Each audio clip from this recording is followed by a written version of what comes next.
Welcome to the Block Sitdown. This is the 1 Foot In podcast, where we take 1 foot into the college football world, the college football realm, and today we got the pregame of Thanksgiving. Well, I guess, are we uploading this on like later today type thing? Should we? No. Let's stop it on Thanksgiving. Fuck it. So we pre-gaming. I think we should do something special at the end. VJ, think of a segment on the fly, and we're gonna we got pre-game. We got pre-game for week 14, last regular season game for everybody that's not named Navy and Army. And yeah, we got 5 ranked matchups going into this week, or 5 important matchups, key matchups that we're gonna dibble and dabble in. And then we got the one eye on, where I take a lot of games that we need to keep one eye on for this weekend. And yeah, that's gonna be a lot of games because everybody is playing and there's no bye weeks basically. And then we got some news. But before we get into all that, we're gonna go over the rankings. But before we get into that, how was y'all's day? How was VJ day? How was VJ day? I was chilling. I mean, smooth day. Can't say any more than that. Slept, pre-game to Thanksgiving by starving himself. I did the same. I ain't gonna lie, I'm starving myself, bro. I was a little hungry. I'm like, We'll have to wait. I lock in, bro. Gotta lock in. Yeah. Gotta make me 3 plays tomorrow.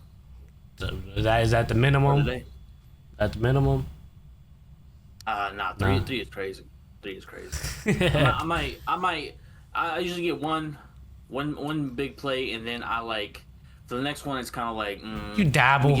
Let me grab the bigger portions of the stuff I like, bro. Yeah. If the turkey hitting, okay, let me grab some more turkey this time, you know? Okay, It's like a buffet. Okay. That's how I treat it. I mean, it technically is. Ever just lay it out, just get what you need, bro. I mean, other than my day, it's been cold. I really just relaxed, bro. I got to wake up in the morning, cook some cornbread, and yeah, bro. So I forgot how long the process was last year when I made it, but yeah. So. It's not that long, though. I mean, I'm making your shit up. I'm making big trays. I'm making like 2 big trays. Yeah, that's how many boxes you using? That's the thing. Like two boxes, like a small one. So I'm using at least 4 minimum, and it could be more than that. So yeah. I got like 3 on me. I got like 3 on me. Three macaroni boxes as well. I'm on macaroni duty, mac and cheese duty. So yeah, VJ. You're bringing yourself in your empty I was literally stomach. upstairs, and I was just doing potatoes. Okay, pre-game is potatoes. Okay. Yeah, I was doing potatoes. If you got a first round pick on any Thanksgiving meal, what is it gonna be?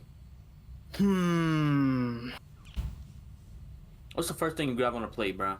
Low key, I always what go. has to be on a plate? I gotta go for the classic side. I gotta go for me is a mac and cheese.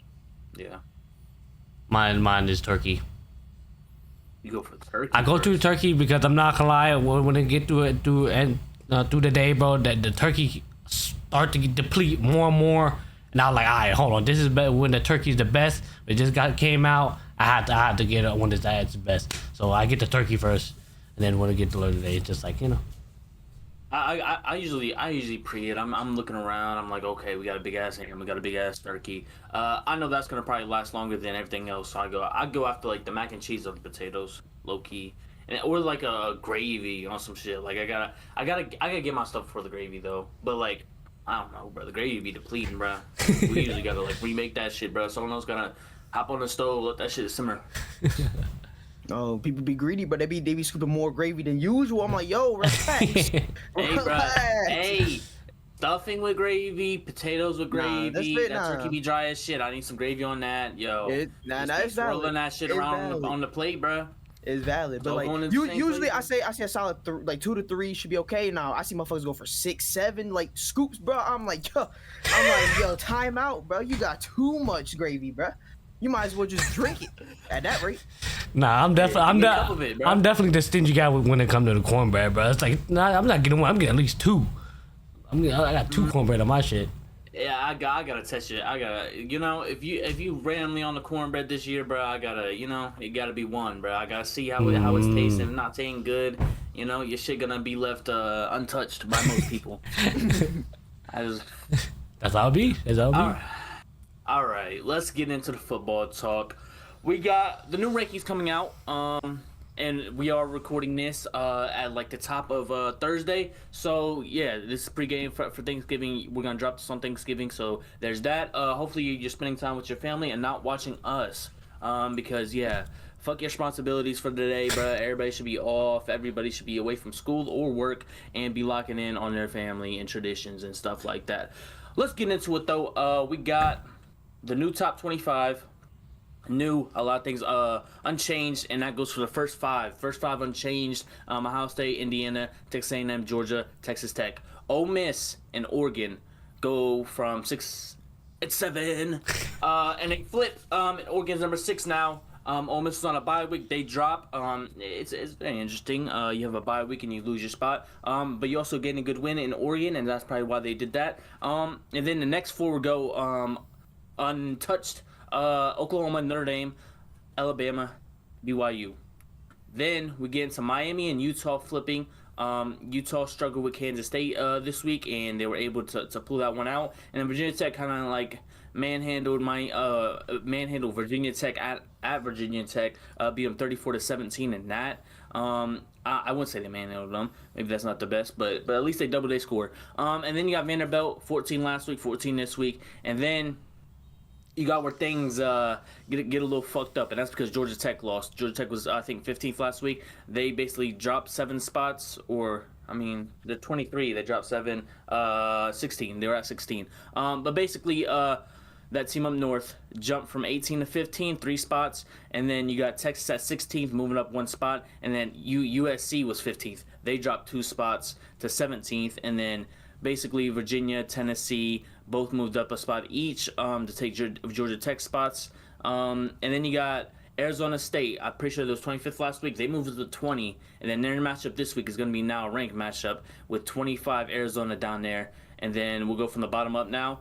Arizona at 25. Tulane, the only group of 5 team ranked. That should be a fucking crisis in and of itself. I don't know what the fuck Tulane does every single week to get ranked like this.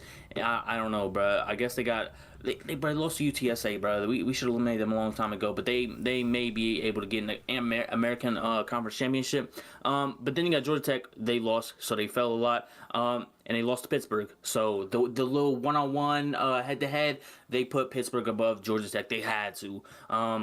And yeah, you got SMU right there at 21. Just sitting nice and cool, collective. Going to wait for their turn to see if they get an ACC championship or not this weekend. But they got to win first.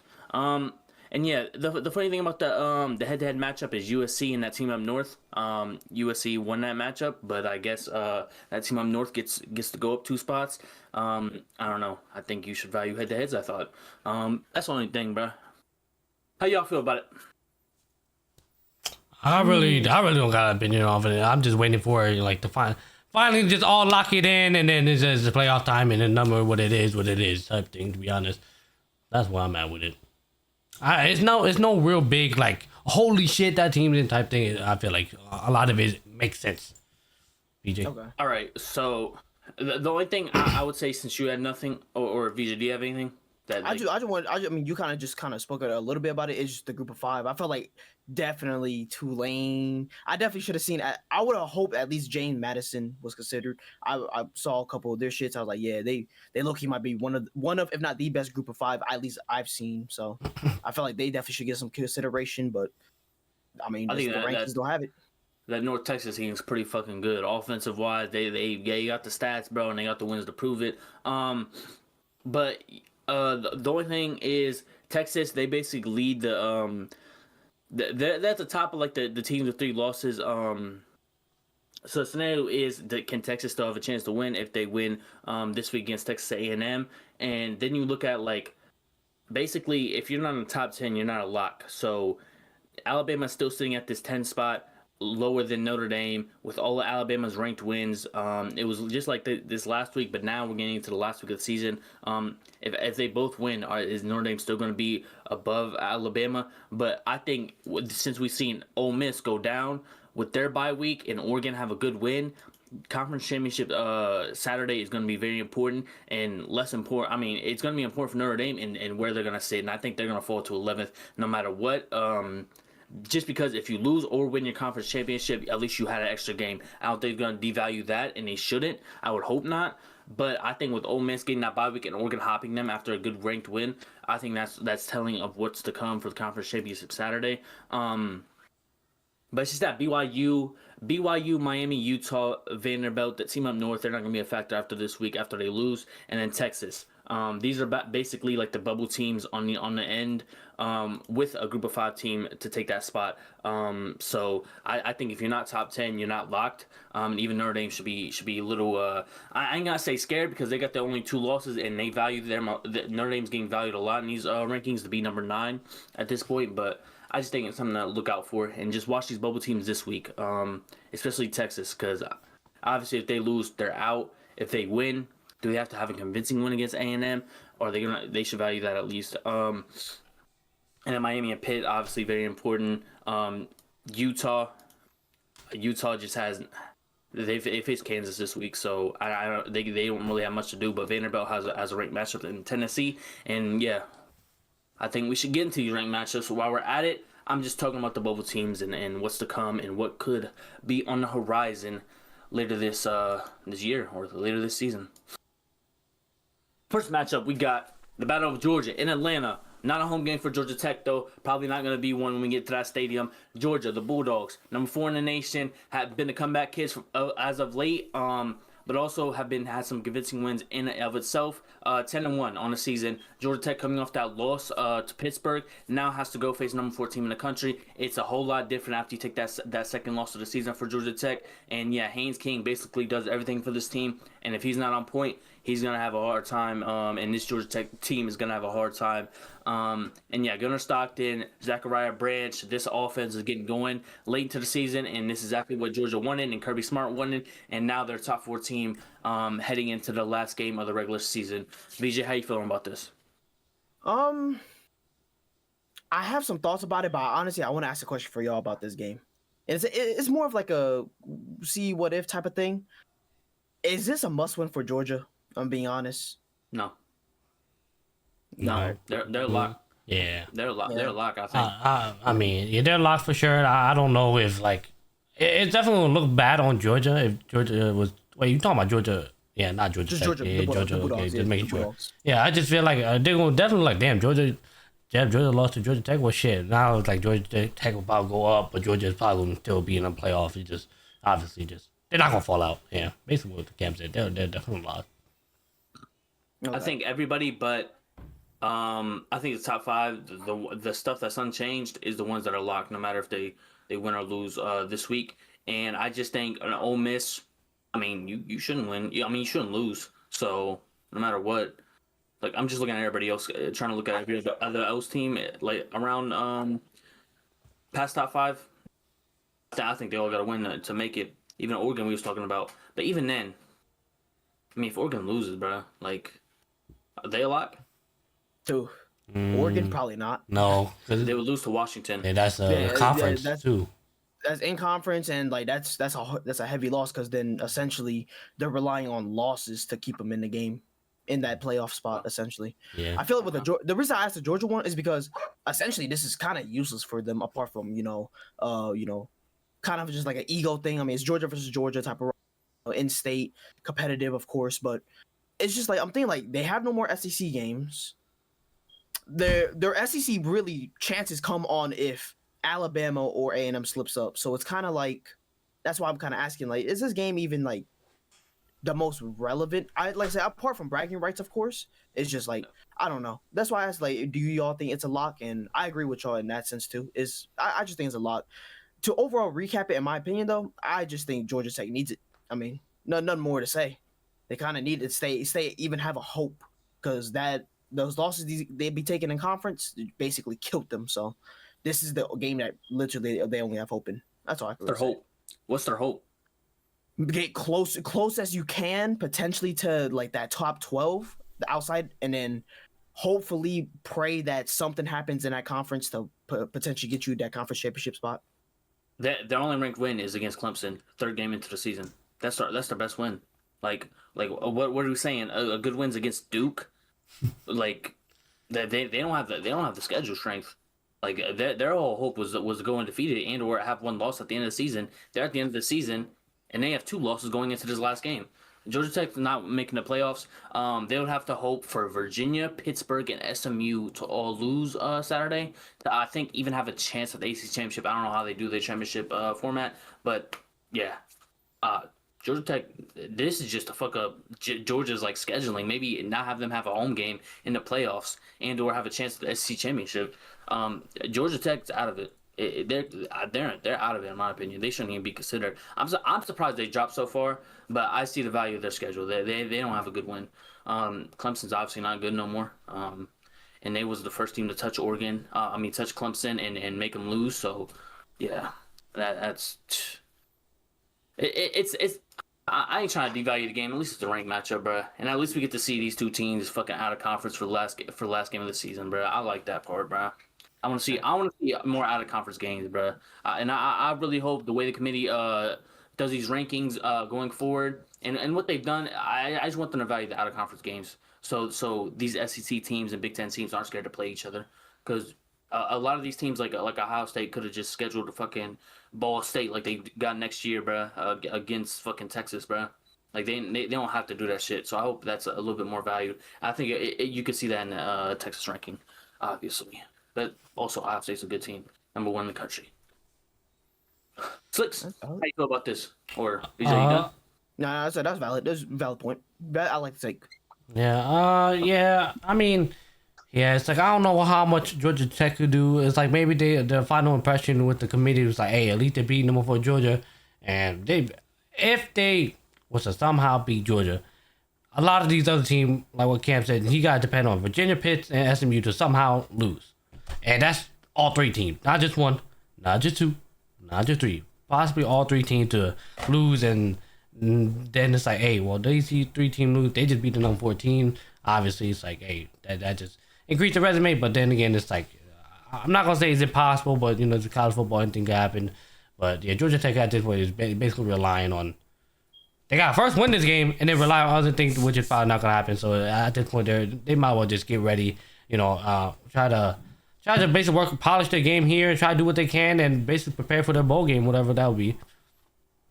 Yeah. I think Georgia needs to let CJ. I think did CJ Allen play last week? I don't even remember, bro. I remember he. I'm pretty sure he didn't. But he had like a whole like leg injury and shit. Like they thought it was something else. They thought it was something worse, like a torn ACL, but it was actually nothing. But yeah, just let that guy go crazy, man. He's been a best defender all year, bro. This defense isn't the best, bro, so that's why they had to make these comebacks, and they just lucky Gunnar Stockton's him. And let him continue to be him. Haynes King, we know he's him. Just had a slow start last week early against Pitt and dug himself to a hole that he couldn't get out of. Georgia is going to just try to hopefully just beat the shit out of Georgia Tech, bro, and continue to just be unscathed for the most part going into the playoffs, and just watch from home after to see what this SC championship is going to look like, see if they're going to play in it. It's going to be a 3:30 game on Friday, so it's an early game, early slate of the games for the week. I like it, bro. I like Friday games, bro. So yeah, I got Georgia taking it. Let me get, man, do I see a shootout? Do I see a shootout? Let me get Georgia Tech 17, Georgia 35. Haynes King leaves Georgia Tech on a bad note, but he still's a bowl game, no. But yeah, senior night wasn't the best. Now he has to go to fucking Mercedes-Benz Stadium and fucking play the Bulldogs. Good luck, buddy. Yeah, BJ. Oh, this one is pretty lopsided, but I actually do think Georgia Tech will come try and definitely put some effort in there. This is Georgia rivalry. What does effort look like for Georgia Tech? These past few years, they've been making it close again, decently close. So is it efforts for Georgia Tech or is it efforts for Haynes King? Any at this point, it's just for someone. Someone. Haynes. So, personally though, obviously, I mean, it's Georgia. I'll probably say Georgia 31, Georgia Tech 24. Okay. Yeah, I got Georgia. I think they gonna just smack the shit out of fucking Georgia Tech. Like Canes can go try, but their defense is gonna come out rolling and just keep just making it annoying for Hayne King and that offense, I guess. Even though the offense is Hayne King, but and then Georgia fucking Gunnar Stockton is just gonna build momentum off that defense. And with that being said, I got Georgia winning 37 to Georgia Tech 17. Very interesting. If Georgia Tech loses, that'll be 3 of the last 4 that they dropped, only beating Boston College in that last 4. I think it'll be interesting, bro, because I think run-heavy quarterbacks tend to struggle, bro, against Georgia. But I don't know, bro. It turned out Chambliss had a decent game versus Georgia, but I feel like they put him in a box, and I think that's what Georgia's gonna try to do, bro. Don't let anybody else beat us but Haynes King. Kirby Smart's probably like a top 2 head coach in college football. The first one being at that school over there. So yeah, hopefully it comes a good game plan. I would assume so. We going to Texas for this one. We got A&M, number 3 in the country, undefeated. Is this a must win for them? Nah, they don't really care. Texas, they have everything to gain from this, bruh. Texas A&M has nothing to lose. Texas has everything to gain. Texas, number 16, outside the bubble, 3 losses on the season. But if they can pull this one off, I think they'll have a good shot at making the playoffs, depending on how other games turn out, so you could compare resumes, because they have a decent resume as well. Even with the 3 losses, even with the Florida loss, that looks terrible now. But Arch Manning seems to find his footing now. Has had some help in the backfield over the last couple of weeks, and Wingo. Come on now, Wingo's been in, bro. Every time you give the ball to that guy, bro, he can make a play out of thin air. So shout out him. But Texas A&M, we know how explosive this offense is. From the backfield to the wide receivers on your left, right, tight end, your number 3, it don't matter, bro. And then you got Cassius Howell leading the charge on defense with 11.5 sacks on the season. He's probably gonna be a first-round pick come April, and this guy's been everywhere. Transfer portal has treated A&M pretty well, with most of their star players being transfers, and they put the money behind Mike Elko, and Mike Elko's been able to make this team go, and it's only his 2nd season. More to be desired in College Station, but tomorrow, you just want bragging rights. That's all you're fighting for over here, and I think it's going to be a night game. It's going to be at Texas. It's going to be interesting. We're in Austin for this one on a Friday night lights. Let's see if the lights are too bright for Arch Manning or Marcel Reed. VJ, how we feeling?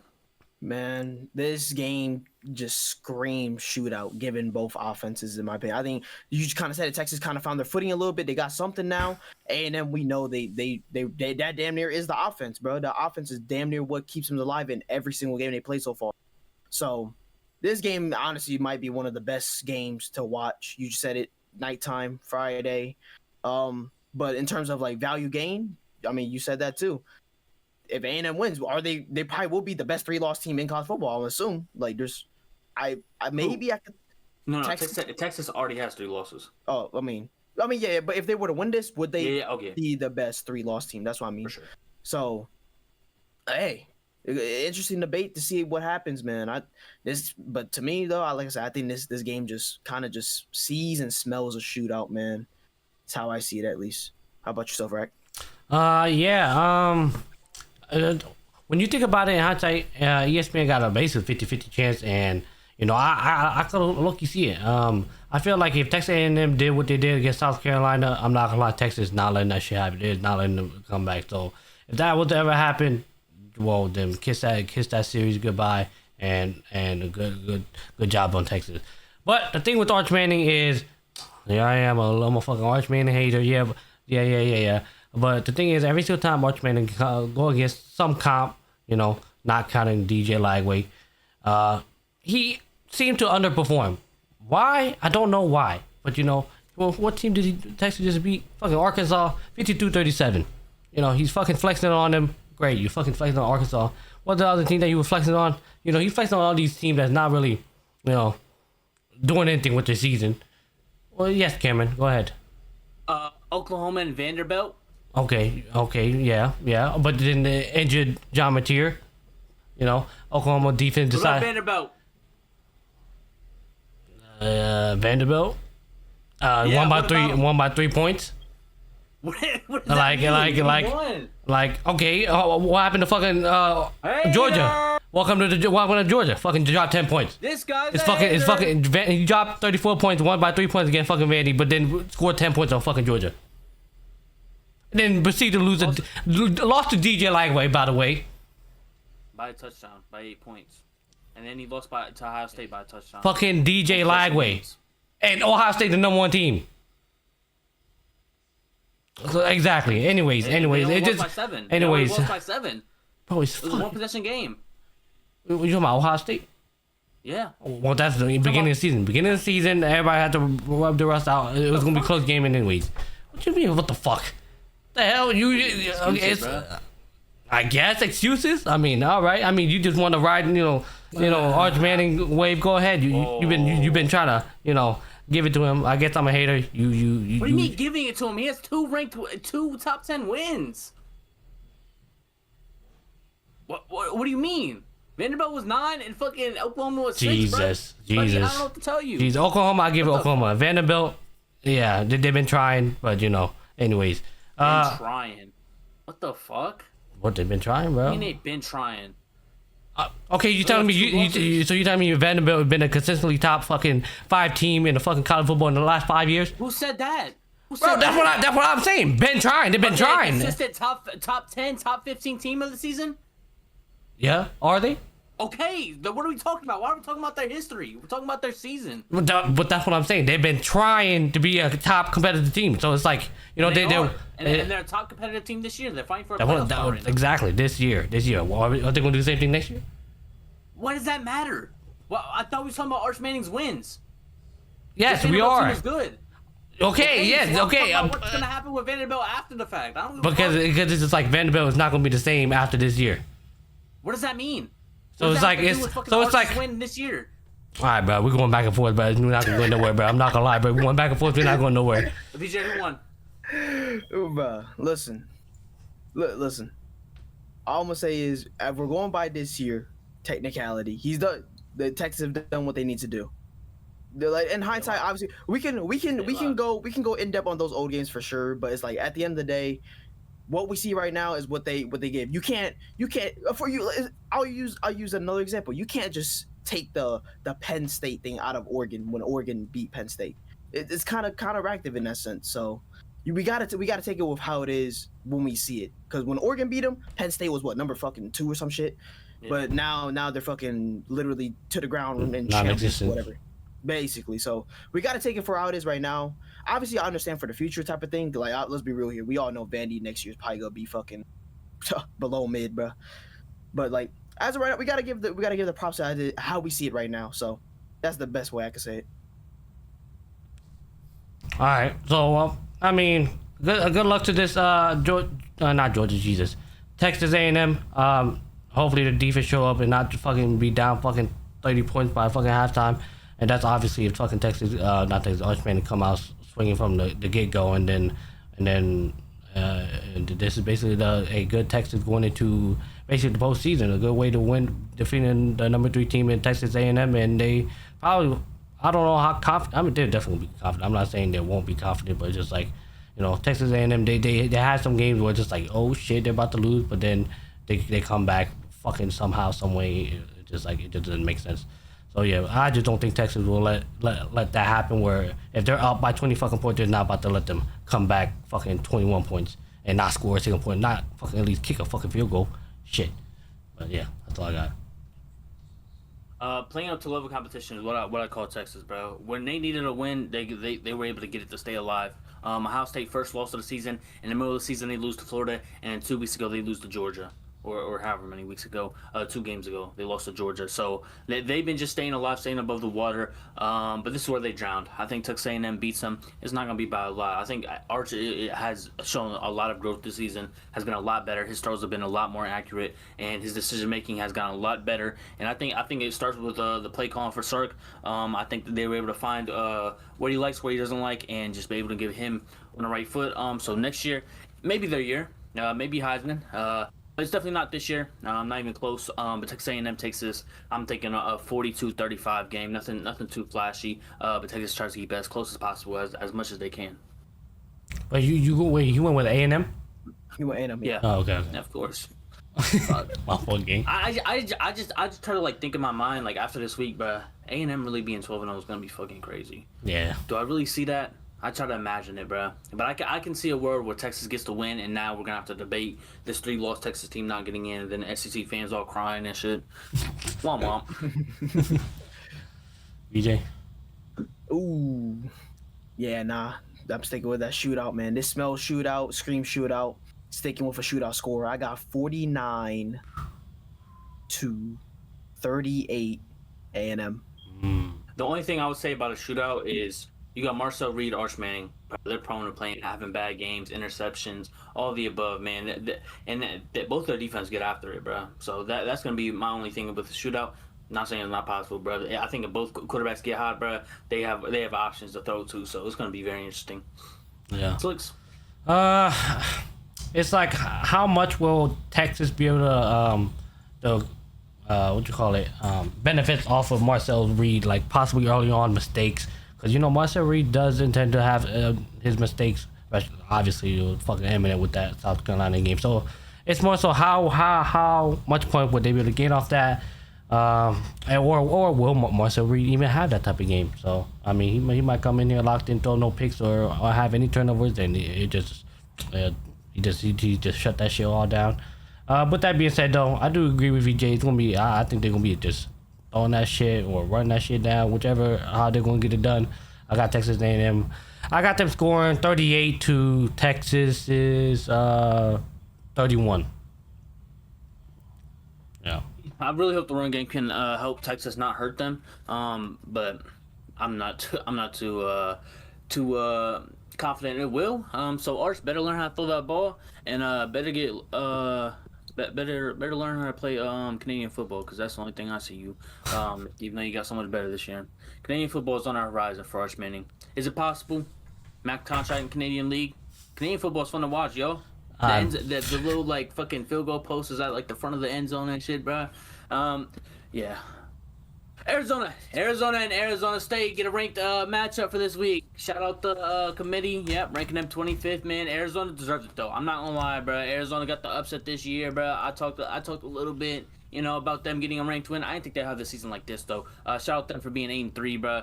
Good wins on a good Hawaii team at the start of the year, bro. Kansas State. I'm seeing a lot of L's. My bad. I gotta go past the L's because they got 3 of them in 4 weeks. Colorado. Not a good win. Kansas, not a good win. Cincinnati, that's the best one, bro. Not bad, bro. I was trying to go through the season, bro. I thought they had a better season, but 8-3 is good, bro. Shout out Fafita, bro. Shout out Hudson. Shout out all these guys on this offense that make it go. Because they can score some points. Arizona State, no Sam Levitt. Jordan Tyson was back last game a little bit. I think he came out for a couple of drives in the second quarter. I'm like, where the fuck he at, bro? We need number 0 on the field if we want to win. But yeah, both 8-3 on the season at Arizona State. Gonna be a very interesting game. You got Jeff Sims still doing his thing on the field. And if he has Jordan Tyson to throw to, I think we know who we need to pick. VJ, how we feeling? Man, this is the most bragging rights game I've probably seen. Like, there's realistically, let's be real, there's no implications in terms of playoff, but it's just bragging rights, bro. Who's the better Arizona, bro? You got Arizona State, or you just got Arizona by itself? Like, bro, it's just bragging rights. Fucking one of the universities got to go lit out there. Whoever wins, bro. Usually is how it goes out was and shit like that. Bragging rights. But I expect it actually be a fun game. I think Arizona's actually picked up the past couple weeks. I feel like they've got some good wins. I mean, you just said Cincinnati. Arizona State has upset potential, and they have playmakers all over the field in my eyes. Especially with Jordan Tyson. I mean, arguably fucking top 3 NFL draft pick. NFL draft pick for wide receivers. Let me correct myself. But yeah, definitely just a bragging rights match. Fun to watch though. 100%. It's a nice little rivalry game to sneak in there and just enjoy. Nice time to watch, at least for this weekend. So that's how I see it. What about yourself, Rack? Quick question. When did Sam Levitt get injured? I do not remember, bro. Oh shit. I'm about to say because I haven't kept up. He got injured twice this year. Damn. He ended up. I'm pretty sure that they lost to Utah. I think he may have got injured at Texas Tech or in the Houston loss. Was out the Iowa State game, came back for West Virginia, got re-injured in the West Virginia game, and then Justin's taken over since. It was something like that. If I'm off from the game, my bad. I'm not gonna lie, I definitely had seen nothing from Arizona whatsoever. But Arizona State, I remember. Jeff Sims. Jeff Sims had like fucking 3 rushing touchdowns and 2 passing. Shit, I don't remember that shit. I remember talking about Arizona Someone State. doesn't listen to the 2-minute warning, bro. Bro, yeah, I'm not gonna lie, I don't, bro. There's some of them go through, some of them don't, bro. 2-minute drill, bro. 2-minute drill ends up to be a 30-minute drill in total, but anyways. Womp womp. It's not. I'm supposed to go through fucking 20 I games know, in 2 minutes. bro. It's technically 2 minutes. 2 minutes per game. Exactly, bro. That's a lot of information to withhold, bro. My brain's too small for that shit, bro. Yeah. I mean, the last time I remember fucking talking about fucking Arizona State was that that number 17 they won. They fucking won against, which was. It was 200 rushing yards against Iowa State. That was a crazy stat line. From who? From Levitt? No, the Simpsons. Yeah. Yeah. I mean, the last time I remember, like I said, the last time I remember talking about Arizona State was that Texas Tech win, and ever since then, it's like, Arizona basically just went somewhere. I didn't give a fuck. So, yeah. So are we assuming that Sam Levitt coming back this game or no? Nah, he's out for season. Oh, okay. With that portal, my boy. Shit. Well, Him and his brother say no though. He said he's still with Arizona. Correct PR answer. Yeah. Okay. I see messages and shit. He's not staying. Damn, interesting. I mean, I guess we're gonna see how this game goes. It seems like who's fucking Arizona backup quarterback now, bro? Jeff Sims. Even though we literally just talked about him in my ass, we already forgot, bro. It'd be like that, bro. Telling you, bro. It's just like we talk about him. It's just like, all right. It just then they just poof. I don't know. Yeah, good luck to fucking Arizona. It seems like it's a 50-50 chance. But luckily you guys are home. But you guys should be good though. I hope. Arizona could just pull this out of the bag. I mean, like I said, the best win they got is against Cincinnati. Y'all actually played some decent team as well in Texas Tech. And yeah. They are not good. Slicks. Arizona State is not good. The home field advantage doesn't matter. Arizona's about to pack out the stadium. They travel well. So I hear. And coming off 4 straight wins, I got Arizona with the upset. Ryan Fafita, bro. Pause. Hudson, the fucking 6-year senior, 4 years at Oregon. Shout out Hudson. He's the leading wide receiver on this team, bro. Yeah, he's he Washington State last year and now Arizona this year, bro. Had a crazy career, so shout out him. But he's at 600 yards this year, bro. He's been doing his thing in these wins. They've been able to pile up. And yeah, they beat the Arizona State Sun Devils in this game. Let me get a cool 25-21 victory, bro. I don't know how the fuck they get 21, bro, but they're gonna figure it out, bro. That's an odd number, bro, and I seen the score earlier, bro, so it just popped in my mind. So, yeah. Damn, you don't think Arizona State gonna be able to score 20, bro? I'm general question. No. Oh, damn. BJ. They score over 20 a little bit. They're gonna score over 20, bro. I got them at 21, bro. I'm seeing like 24, 25. Pretty good, bro. They scored 10 against Utah, and I mean they scored 10 against Utah and then fucking 16 against Houston. So they're gonna lose again without scoring 20. Yeah, I mean, fun matchup. I don't expect it to be nothing crazy, but it's definitely gonna be actionable. I'll be honest with you though, Cam. Let's go in that Arizona sideline, bro. Let's go in that Arizona sideline, bro. Right now, in. Bro, we go Arizona sideline, bro. Noah fucking Peter going stupid, bro. He's fucking 5'4" right here, bro. I think there's only certain rides he can ride in a roller coaster. I think score is gonna be 28-24 Arizona Wildcats. Yeah, I'm just gonna be the odd one out because I don't know ball, and I'm going with Arizona State. 21. That's the higher ranked team, bro. 21-17.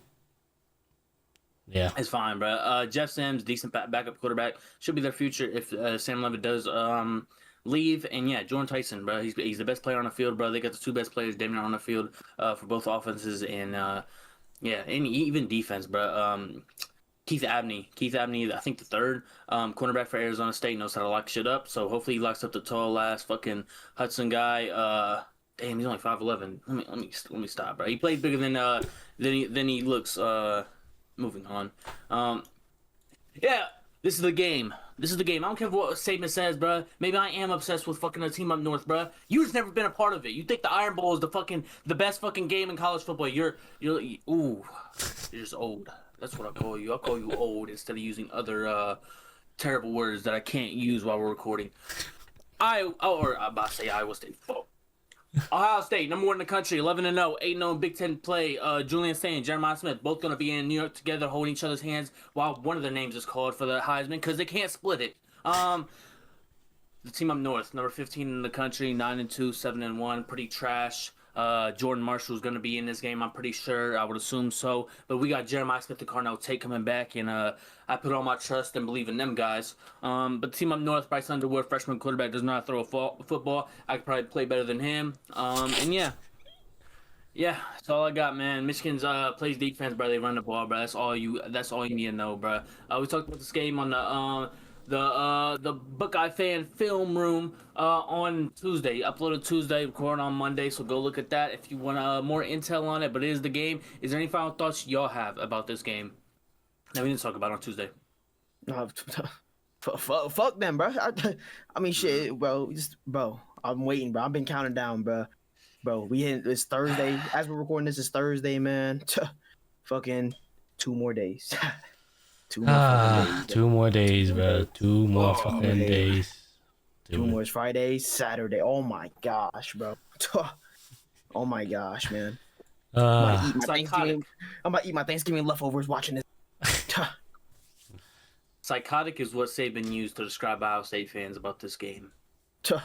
Ain't wrong. You wouldn't understand. Nah, you wouldn't understand. He calls psychotic, but he just doesn't understand, bro. You never been a part of this rivalry. You wouldn't know. So you got anything? He just don't understand how much the hate is over here, bro. We generally Toledo, bro. All because of Toledo. Yeah, because of that fucking Toledo, bro. All because of Toledo, bro. We did. They're like, oh, we found some more better shit over here. Y'all can have that shit, but we ain't gonna forgive you though. Like, what the fuck is y'all? You all the one that fucking fucking decided to give it up, bro. But, yeah. 78% chance to win according to ESPN matchup predictor. Do y'all think that's accurate? Fuck the odds, bro. That shit don't mean shit, bro. That shit don't mean shit, bro. Too hard. I don't give a fuck about no odds. We gotta come in here and just do our shit, bro. That's all I gotta say. Fuck all that. All I hear is everybody saying like, "Oh, I picked them last year, and look what happened. I can't go against the team up north this year, bro. I gotta pick them, bro. Even though it's not smart, I don't care." I'm like, okay, that's fine. Be wrong. That's exactly what the player needed to hear right there. Like, all right, watch me plant this fucking flag. Bro, you hear Ryan Day was like, yeah, we're not taking a bus this year. We're taking a plane. I did not hear that.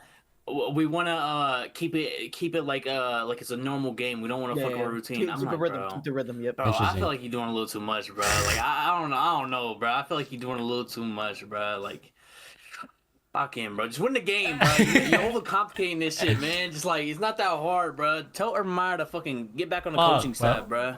Like, bro, this game is stressing us the fuck out, bro. Come on, let's move on, bro. All right, number 12, Miami goes at Pittsburgh. It's gonna be pretty chilly out there, man. All right, it's gonna be 35 degrees, bro, on this Saturday at Pittsburgh. Pittsburgh, number 22 in the country. Miami, 12 in the country. Miami trying to keep the playoff hopes alive. ACC championship probably out the window at this point. But they're trying to like build that resume, add to their resume, and this game definitely helps. If you lose, you're out indefinitely. Because they don't got a strong enough schedule to compete with a lot of other bubble teams around that area. That I would assume some of them win. So Pittsburgh, if they win this game, they're able to slide to 9-3 on the season, but also take a spot into the ACC championship with that win with their freshman quarterback, and now they have a chance to do something that not a lot of Pitt teams do, bro. Pitt's not used to being good at football, bro. Miami's used to paying players and being good at football, so it's a little different when you grab some talent and is able to mold them into what they are. So shout out Pitt for that. Shout out the head coach because he's actually playing meaningful football in the last game of the season. So I feel like that's a level that not a lot of Pitt teams face in this time of year. Shout out Miami. They're finally last time they left Florida, bro. It was a little difficult for them in SMU, bro. They ended up losing, and now But this ain't Texas, bro. This ain't Southern Methodist University, bro. This is a 35-degree weather in Pittsburgh in the heart of November. So good fucking luck. It's a noon game. VJ, how are you seeing it? Man, the implications for the ACC dang near right on this game, bro. Because realistically, man, Miami, they gonna need some help getting that ACC championship. This win will help, but they're gonna need some help. Just a little bit of help if they win this. I don't even think they want it, bro. I promise you, they're like, yo, if you need to win to go in, go and win, bro. We do not care, bro. We are not trying to play extra game, bro. We do not want to build a resume, bro. We're fine with this. We do not want to take the chance that Carson Beck throwing another 4 interceptions in the game, bro. But now Pitt, I mean, shoot, it's such a weird stretch for Pitt, man. We could literally track back into the couple weeks, bro. Notre Dame, this game doesn't count. Get smacked. Come in versus Georgia Tech, fucking smacks them. Like, yo, what's going on here? So now they come into this senior day for them, basically. Final home game. Fucking, you're facing Miami. This is basically for all the marbles in the ACC championship to lock in a spot. Man, you did it at Georgia Tech. You gotta do it against Miami now. And this will be arguably one of the craziest runs they can probably do. 3 ranked teams back to back to back, and like to successfully getting an ACC championship is very impressive if they can pull this one off. So I'm excited to see this game. I mean, it's the biggest implication for the championship right here for the ACC, in my opinion. So excited to see this one.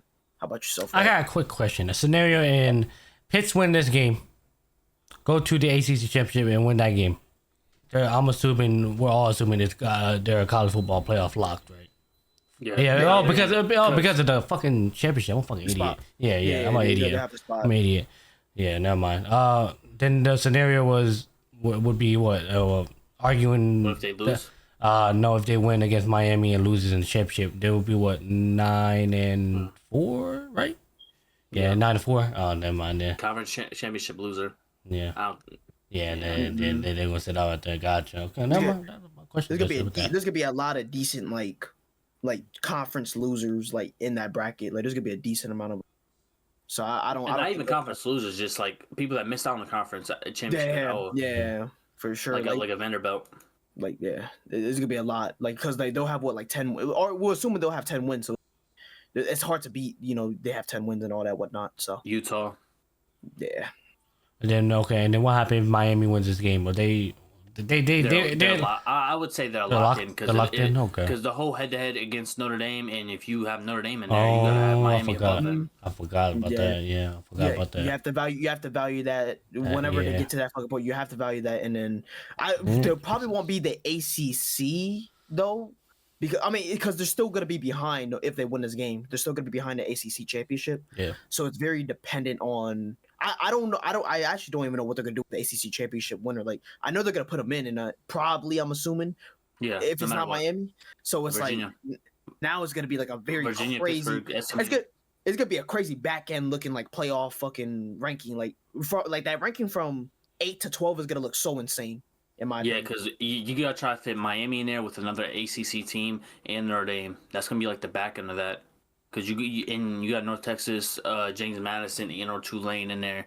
Those are like 4 teams that you gotta try to like fit. Cause they're about to get trapped, bro. Because what it's gonna look like is fucking Vanderbilt wins this week and gets another ranked win, and they only have 2 losses on the season to Texas and Alabama. You can't leave them out. They have ranked wins all across the board.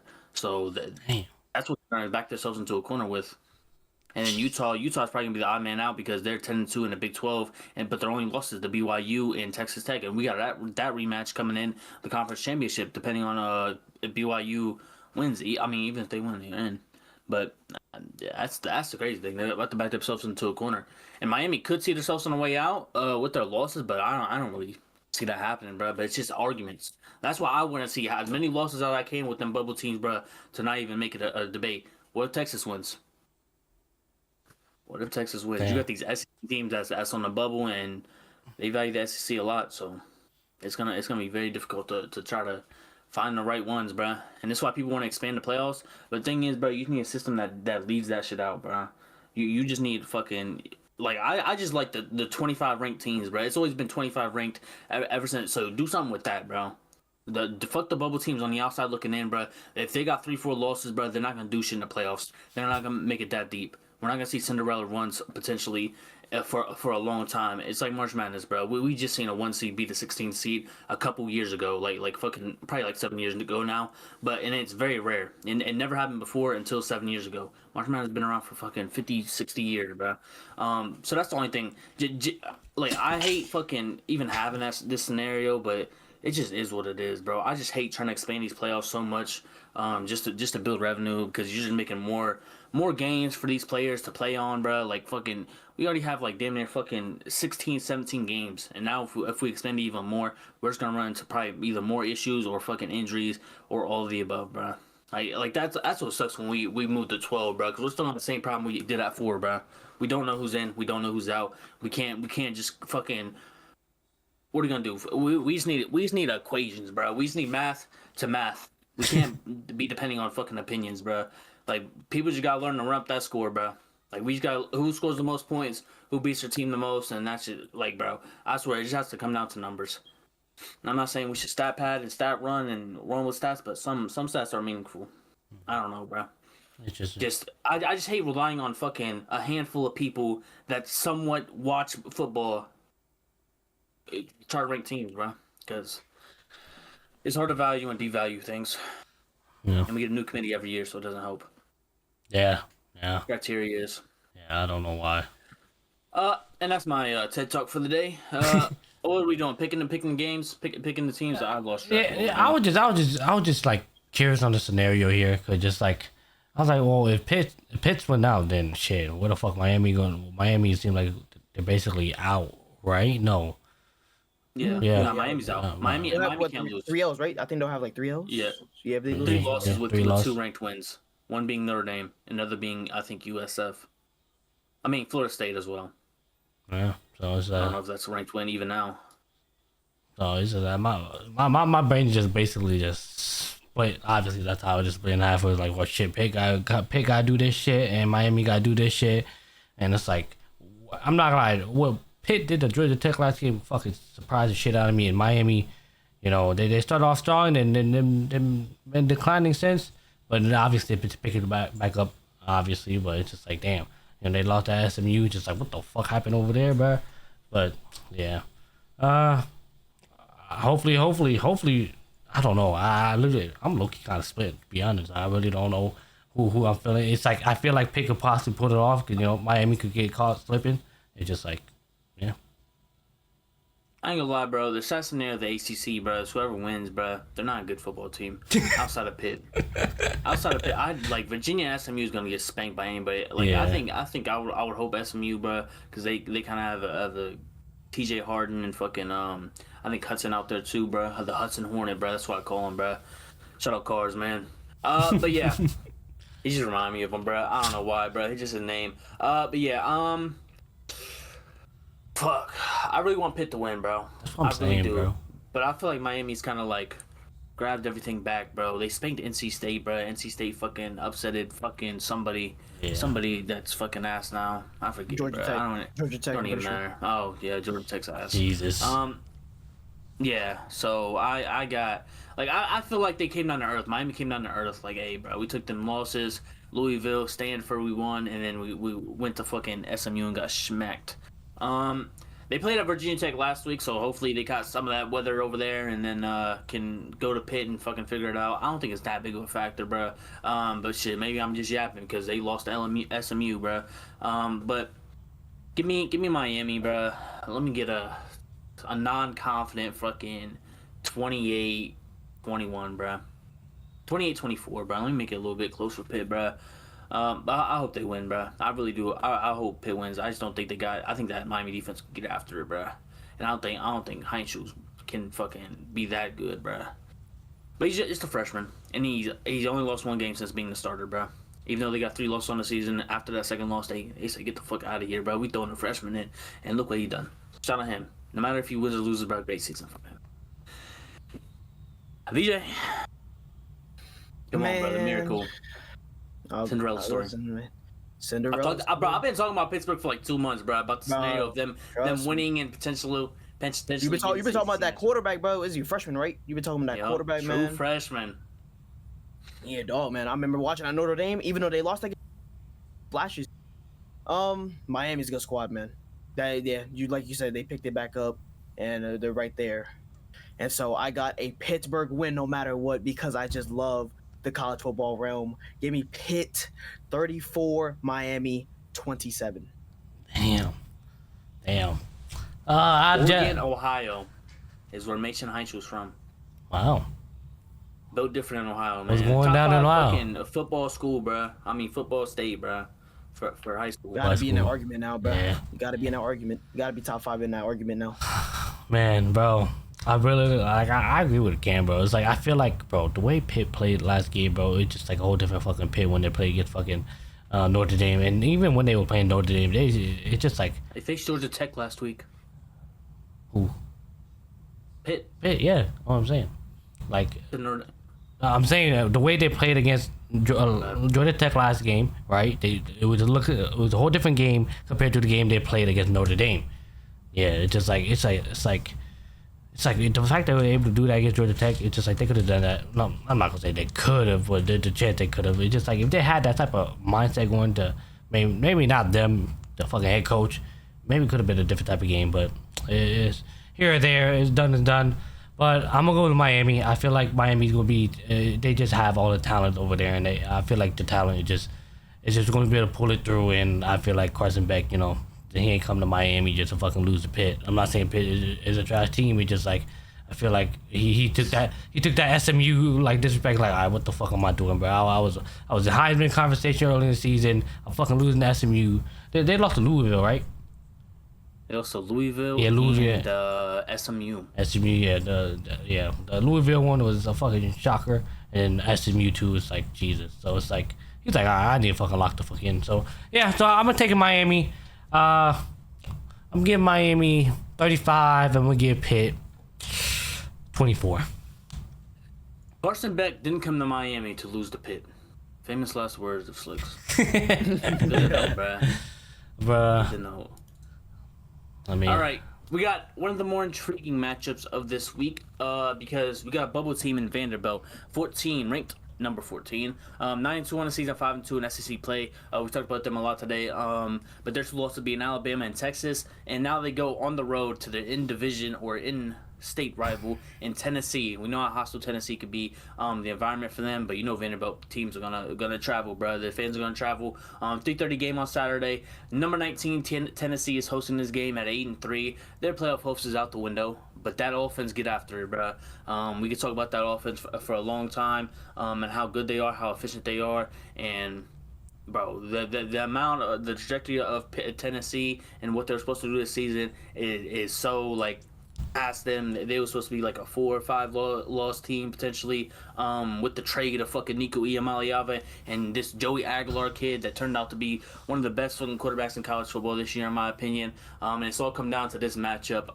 Not for Tennessee. They don't got nothing going on in this game on the line, because at least they're going to a bowl game. Should be a good bowl game. And that Diego Pavia, this is his last game in the regular season. And yeah, he's gonna lay everything out, bro. Had a perfect game last game, basically, at home, and now he has to go on the road to this hostile environment. Has had a great year. Underdog story, if I ever seen one. Eli Stowers came with him, and now leads the team in receiving. And yeah, this is gonna be a very interesting game. It's just what defense can get a stop first, potentially, bro, because I really want to shoot out for this one, bro, because these are two high-powered offenses, and they've only really got stopped, both of them, by great and elite defenses, in my opinion.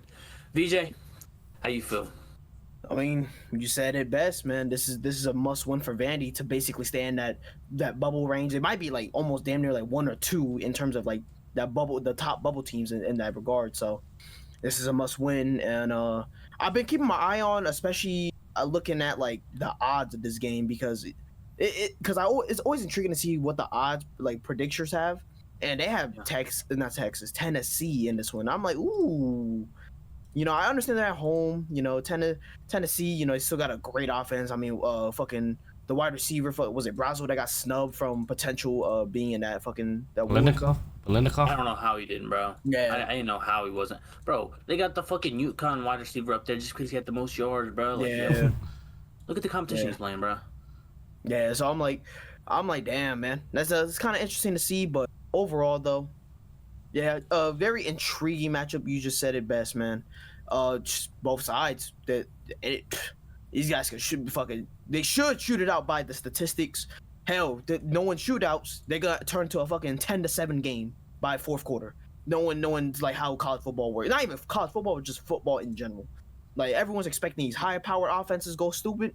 Next thing you know, the score is fucking 13 to fucking 3 in the fourth quarter, barely winning. Like I guess so. Who knows? But hey, this is a must win for Vandy. Tennessee could just play spoiler here, so I should want to see this one through and through. What do you think about this one, right? Oh man, Tennessee started off strong. I'm not gonna lie. Tennessee, you know, the way Aguilar came out, I was like, oh shit. It seemed like Tennessee's gonna be one of those teams that we gotta keep an eye on, because it's like, you know, it's like Aguilar is actually a good quarterback. You know, them come from Nico Emeava to like a who is Aguilar? Who is he? What is he going to produce in this offense? And he came up to lead that team, and it's like they only struggle against Oklahoma, Alabama, and who else? Georgia, right? Or Georgia? Bro, those are three. You know, Oklahoma. You know, them finding footing towards the end of the season. Alabama, obviously, they was like on a downward trajectory, and then they brought it back up, and then now they're a little bit plateauing a little bit, you know, with them losing last week, right? What I can't remember these fucking wins and losses on all these fucking teams, bro. But you know, it's like Tennessee, they're just short. It's just like they're missing something, and Tennessee got it. Well, Vandy, Dale Pavia, obviously he this is, you know, he fucking came back, and he just trying to fucking do it all basically, and I've been saying this, like, he's been trying to do it all season. Will it finally catch up to him this game? I don't know.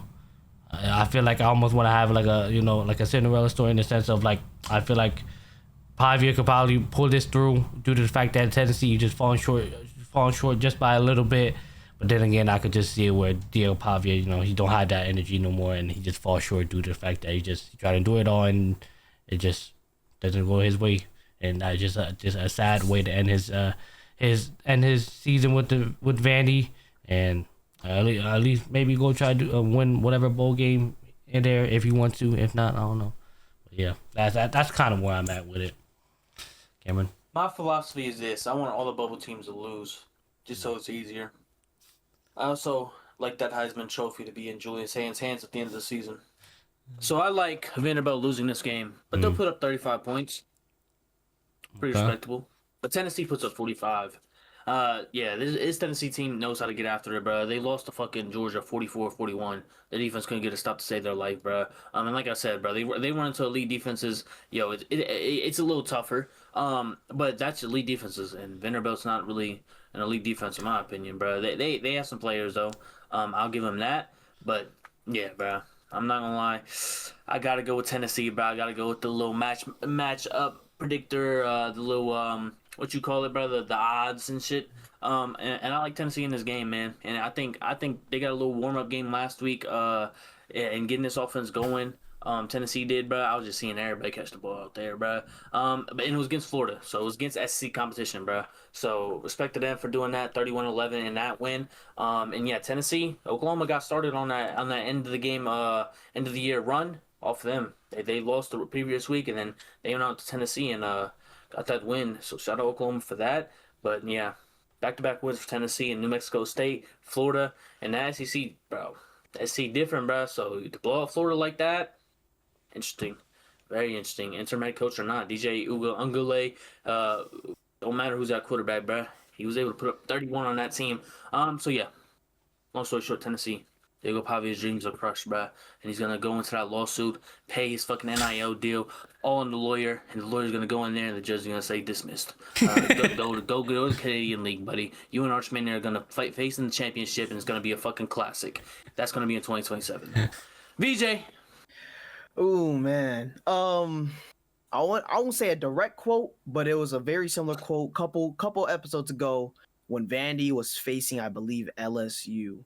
It was something about how Rack talked about similar to Haynes King, where eventually it just catches up to you doing it all. And I feel like this is the game where it catches up to Diego Pavia, and he just can't do it all this game. I feel like he'll have a solid game, but I think it just catches up. I think this is something that Rack said back then, and he kind of said a little bit here, and it just kind of like hit me a little bit of like, yeah, we haven't seen that kind of hitting moment for Pavia until like not even this season. Honestly, I think the losses that Alabama. he had. I feel like Alabama. I mean, the Bama won for sure, but I feel like that the Bama one was so early, he kind of rebounded. Other than that, yeah. He had a pretty smooth slate, so I think for this one, it catches up just a little bit again. And I got Tennessee, but I think Tennessee takes this one, I won't say convincingly, but in a score-wise, it looks better. I say 42-28 Tennessee. Yeah, basically, I'm going along with what VJ basically said. I was sad to say this to Pavia. Vandy, was looking good this season. Pavia trying to do it all, and what I said is I think it just going to catch up to him, and I feel like Tennessee's finally going to, get this deserved win over these ranked opponents that they're so close to doing. Especially, obviously, Cam said it earlier against Georgia, they were so close to them, and obviously Vandy and Georgia are two different teams. Georgia is currently number 4, Vandy number 14, and I believe Tennessee can do it at home, and they're gonna crush. Aguilar's gonna crush Pavia. Hopes and dreams, and it's gonna be a sad way to end his season, but it's on to I guess the Canadian Football League, wherever the fuck that happened over there. So with that being said, yeah, I think it's also gonna be a convincing win. Tennessee's just not gonna give a fuck about what the fuck Vanderbilt gonna try to do. Bobby gonna try to hang on. Like, no, we gotta keep going, guys. Nah, bro.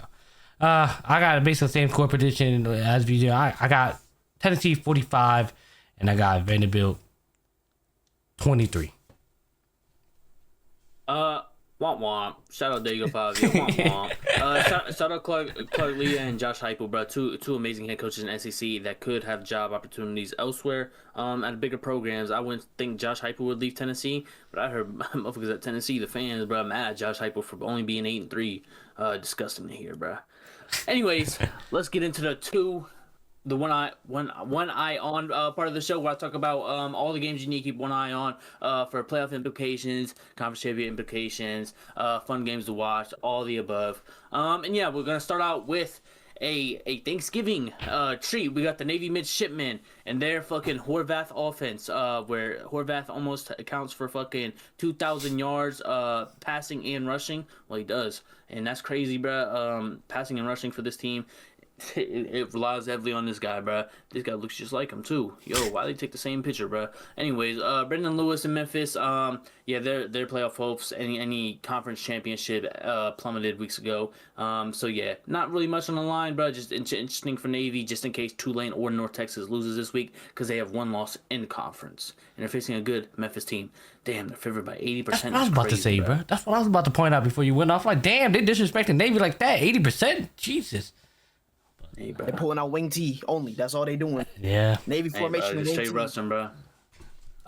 We got Ole Miss, the Egg Bowl at Mississippi State. Nobody gives a fuck about the game, bro. We here for the aftermath of the game, bro. Where the fuck is Lane Kiffin going? I'm here in LSU, bro. I'm here fucking... He might stay at Ole Miss. I think Florida's out the picture at this point, but hey, who knows, bro? I don't think even Lane knows. I'm seeing fucking people hit up realtors in fucking Baton Rouge. Oh, this guy just bought a house on fucking Stanford Street. I'm like, what the fuck? Why did he just leak his addy like that? Unfortunate, but hopefully it's not true. But yeah, we got Friday game, noon. So wake up early after Thanksgiving, bro. Grab your leftovers and run to the fucking TV and watch this game. Number 7 Ole Miss pretty much locked to make the playoffs, but they can't slip up here, especially against I don't know if Shapen's playing, bro. And also Devon Booth, pretty good running back from Mississippi State. And yeah, we know how Trinidad Chambliss get. Kewan Lacey, even after his bye week, I don't think he leads the country in rushing yards or rushing touchdowns, but it is what it is. Shout out Kewan Lacey, man. Only a sophomore in this shit. Utah at Kansas. Utah needs a win to be on that bubble. They're already a bubble team right now, but to keep their bubble lives, dreams alive, whatever it's called, they need to beat Kansas. Kansas pretty ass. They took a hard slope the last couple games, but it feels like, I'm seeing 2 losses. I'm seeing 4 to 5 losses. It's crazy, bro. That's just how good that team used to be. That is used to be, not now. Wayshawn Parker's pretty good. Devin Pierre's a pretty good runner. They got a Ficken. I think his name's Ficklin or something like that, a quarterback, freshman They literally just have him go in there and just run the ball, bro. And he's pretty good at running the ball, and he's a quarterback. So yeah, he'll amount for like fucking 5 touchdowns in the game, bro. Just shockingly, that's basically what he did last game. So Kansas, yeah, just pack your bags, bro. Just don't stay a while, bro. Even in your own stadium, get ready to go. Iowa at Nebraska, guys. 7-14 versus 7-14, bro. There's not really much on the line, bro, except bragging rights. It's rivalry week. I guess it's a rivalry. I guess that don't they touch or some shit on the map or some shit? Any geography? Maybe stateside. I think it's like a state on state rivalry. Like they fight for the border or some shit, bro. Yeah, Dylan Raiola is not in this game. Emmett Johnson is pretty much him. Kamari Mullins, decent running back as well. Yeah, Gronowski can't throw a pass to save his life. At least a touchdown pass. He throws damn near more interceptions and touchdowns. Shout out to TJ Lateef. Hopefully he could bounce back from that atrocious game he had last week. Yeah, I got something quick to say. Good. Finish your thought. Was y'all hearing that fucking Dylan Raiola is looking to transfer? He's open to talk about it. Oh my fault. Go ahead. Never mind. I got you, bro. You want to talk about it right now? Nah. You go ahead. I was just bringing it up real quick, just like damn. I was just seeing how people like Dylan Raiola could do the funniest thing, bro. I'm like, bro, there's no fucking way he does that shit, right? It's possible.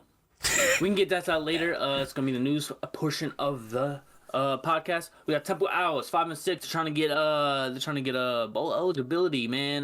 They only just have to beat the North Texas Mean Green. We'll talk about North Texas later as well. They made an interesting move. Yeah, Caleb Hawkins or isn't it Caleb Hawkins? Yeah, it is Caleb Hawkins. I know, ball. He still doesn't have a pitcher, so get that guy a pitcher, bruh. He has 19 touchdowns on the season, 1,000 rushing yards.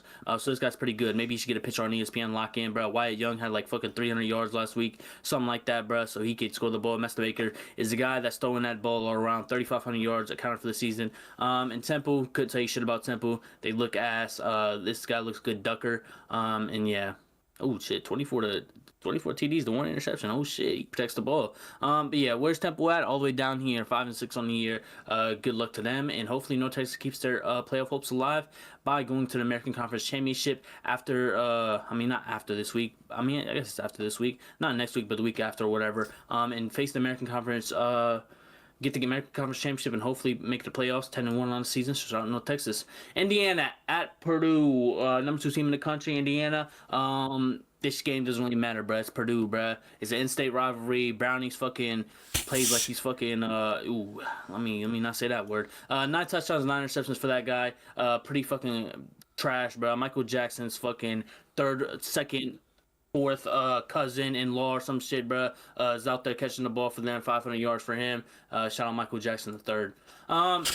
Texas Tech, number 5 in the country, gets to go beat up on Scotty Fox Jr. and a true freshman. Hopefully a true freshman can play pretty well. Cam Vaughn's a pretty decent wide receiver, reliable target for Scotty Fox Jr. to throw to. He's going to need him this week because, Texas Tech get after it, bro. So good luck to them. And, yeah, Baron Morton and this Texas Tech team looking like they need a new quarterback for next year, bro. I wonder who that's going to be because, Baron Morton, 5 straight seasons, bro. Redshirt his first season.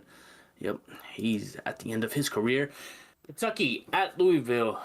Kentucky trying to be bowl bound, and they have to go through Louisville to do it. Out of conference game. Cutter Boley looking better every single week, and has been competitive the last couple of games with the SEC opponents that he's faced. But Miller Moss not in the game. Isaac Brown not in the game. Chris Bell is by himself, bro. The big 3 left him, bro. He's all by himself, bro. Hopefully he doesn't play like Bosch and plays like LeBron. Clemson at South Carolina, bro. The classic. Neither one of these teams is ranked, bro. They're both ass, bro. We do not want to watch this shit, bro. We have Kate Klubnik versus Lenore Sellers. 2 decent quarterbacks. But their seasons have been lackluster at best. Clemson's look better after the coming weeks. You got Florida State. They beat Louisville, and then they beat Furman. Furman's such a good win.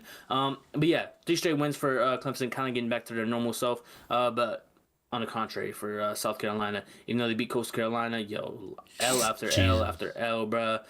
5 straight ranked L's, bruh. Learn how to win a football game, South Carolina. But they don't know how to do that, so don't expect much from South Carolina that game. They need to learn how to put themselves in position to kick 1 field goal when they're up 30 fucking points. Anyway. Yeah, I think they need to learn how to fucking hire good coaches. Maybe Lenore Sellers' dad might be able to play good since they're his spouses, or not spouses, will pause. His sons is out here fucking hooping. Houston at Baylor, a little fucking Texas matchup. I guess is a rivalry. So yeah, you got Connor Wigman, Dean Connors, out there fucking for Houston, and yeah, Baylor has seen better days, bro. 5-6 on the season, have been so inconsistent the last like month and a half, bro. Not as good as they used to be, bro. They were 4-2. I think they're ranked at one point, but just loss after loss after loss. Just piled up, bro. And you only got one win in the middle of that. Sway Robinson should be an NFL draft prospect come to April, bro. He should test well, maybe in his pro day or maybe in his combine. And people are thinking he's gonna make a big jump in the in the draft process, but this isn't a draft process. This is a football game, and Houston's probably gonna beat the shit out of Baylor. But Baylor should make them competitive as much as they can. Josh Cameron's came alive with Michael Trigg being the guy that's been able to absorb them double teams and leave him open. He's a senior, so shout out him for putting up 800 yards in his senior year. Colorado at Kansas State. Both these teams have seen better days, but lost a lot of games. Haven't played up to their true potential. We'll talk about Colorado and their little head coaching switch up going into next year. But yeah, Kansas State playing up to their potential. They're a very good team at that. Colorado, I don't know if we've seen a good Colorado team in a while. Especially not in the last month. Colorado's been getting blown out by everybody, and hopefully Kansas State doesn't become one of their victims, or they don't become a victim of to Kansas State. Kansas State needs one more win to be bowl eligible. Iowa State going to Oklahoma State. Oklahoma State's going to see better days. We'll talk about them later. But yeah, 1-10 on the season, 0-8. Somebody smells like shit, and it's Oklahoma State, bro. Should have stayed in the Pac-12, bro. At least you would have been able to fucking get a win against Washington State or some shit. Or Oregon State. But Iowa State have pretty much fucking ran out of luck, bro, the last couple fucking months. They went through a streak where it was like 3 or 4 losses in a row, but they've been able to bring it back in. Abu Sama and Carson Hansen have been able to establish his run game, bro. They both been doing their thing, bro, making Rocco Beck's life a whole lot easier. I'm pretty sure Hansen's oh shit, he's a junior. I thought he was an underclassman. But I'm just hoping they can retain a lot of these players. What Matt Campbell leaves, bro. Matthew Campbell should be out of there. I would jump ship if I had a better opportunity, maybe in the SEC and or the Big Ten. But maybe he's gonna stay put, bro. After he started racking up them losses, the calls started ending for him for any head coaching job opportunities at a big school like Penn State or Florida. UCF at BYU. UCF's trying to be fucking bowl eligible, and I hope they don't get it. I don't want to see Taven Jackson play another football game. But I gotta watch them take a fucking loss to BYU. BYU should beat the shit out of them, bro. Hopefully Taven Jackson fucking transfers to a fucking Division II school, so I never have to watch him play another football game. It's impossible to fucking actually be happy and be a UCF fan at the same time. BYU, we know about them. LJ Martin coming off a fucking career fucking game, pretty much. Bear Bachmeier's him. 13 touchdowns, 4 interceptions for the true freshman. Going to his last game of his freshman year, and 93% chance to win. I think should be 99, especially if Taven Jackson's starting. I'm not a hater. I just speak the facts. Boston College, Syracuse. We got the Battlefields in the ACC trying to fucking hand over L's. Who wants to lose more? Who wants to win? Not at all. Neither one of these teams would like to win. But Dylan Lonergan should be the best quarterback in this game, and it shouldn't be even close, bro. No matter who they start, Frank and Jelly. I mean, I said Frank and Jelly, bro. I mix Filardi and what's the other guy name? Oh yeah, Ricky Collins. Ricky Collins is a little bit better than Filardi, but yo, they had Filardi starting last game, bro. God bless Syracuse and their fucking QB room, because it's in shambles right now. Lonergan, transfer from Alabama, has been playing a lot better. And yeah, I'm pretty sure what's his name, Louis Bond. He set the Boston College record for most receiving yards a couple games ago. So shout out him, true senior. So hopefully he can go out on a win. And I mean, what better game to play against is fucking Syracuse, bro. So yeah, shout out him. He actually beat Zay Flowers for the most receiving yards in a career. So shout out him.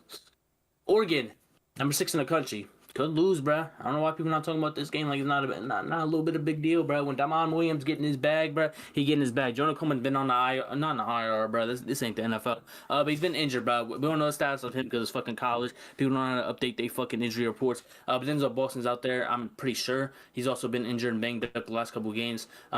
But yeah, Oregon's need to go handle business, bro. Hopefully get DeCorian Moore back. Kenyon Sadiq can be fucking DeCorian Moore, basically. DeCorian Moore is too busy typing on his phone and trying to fucking beg Chris Henry to join them. But he doesn't want to go to a mid-tier fucking Oregon team because DeCorian Moore's probably going to play in the college football, not college football, Canadian Football League and catch passes from fucking Diego Pavia. DeCorian Moore's not good, bro. I don't know why he's fucking acting like, oh, I need you beside me. Stop begging. You a grown-ass man. Get healthy first and get a playoff win. Is that the toughest thing to do? Yes, for Oregon it is. Shout out Dante Morto. He's pretty good. But if you lose this in your Oregon, it's kind of like you're on the bubble team as well. Lock in. LSU. Oklahoma. LSU can do the funniest shit ever and fucking just end Oklahoma season right here, pretty much. They'll get a bowl game after this because they won 6 games, but Oklahoma could be out of the playoffs if they lose this game. I would hope not, bruh. Yo, LSU 7-4, bruh. When was they that good, bruh? Because the last time I checked, bruh, they struggling with fucking Western Kentucky, and they barely beat fucking Arkansas. Yo, this team's not good, bro. Holy shit, bro. The quarterback play has been lackluster of the year, bro. This guy right here, basically, this shit look like a mugshot to a lot of LSU fans, bro. They hate this guy with their guts, bro. It was sad to see him on senior day crying and shit with his fucking flowers, acting like he cared, bro. He just wanted to play football, man. He came back wearing number 18, bro. This dude is ass, bro. Van Rotten or fucking, I don't know what the fucking quarterback's name is, bro. It doesn't matter. Yeah, quarterback play is fucking ass for LSU. This whole play calling, everything. When Lane Kiffin joins, he's going to clear house, bro. It doesn't matter. You'll look for next year. At least you get a bowl game with this LSU team. But Oklahoma, they could play spoiler. LSU could play spoilers for Oklahoma, so lock in, bro. Make sure Xavier Robinson's on points. Satania's catching passes and kick returning, punt returning. And yeah, John Mateer. I think this is the best we're going to get John Mateer, but I ask for every game. Is he going to get better? No, this is just him. Missouri at Arkansas, 2 SEC teams, and what is on the line here, bro? This is another border war, bro. Yeah, Taylor Green was injured last game. I don't know if he's going to be updated to be healthy, but someone that was updated to healthy last week was Will Beulah. He came back, and yeah, had a very unforgettable game, or a very forgettable game, should be in his mind. Ahmad Hardy didn't really do much in that game as well, and yeah, Ahmad Hardy's been 1,400 yards on the ground, bro. Shout out to him, bro. He's been very, very, very great for his team. And transferring from the fucking, what was it, Division II level or some shit, bro. What was it? He was like at HBCU, I'm pretty sure, last year, bro.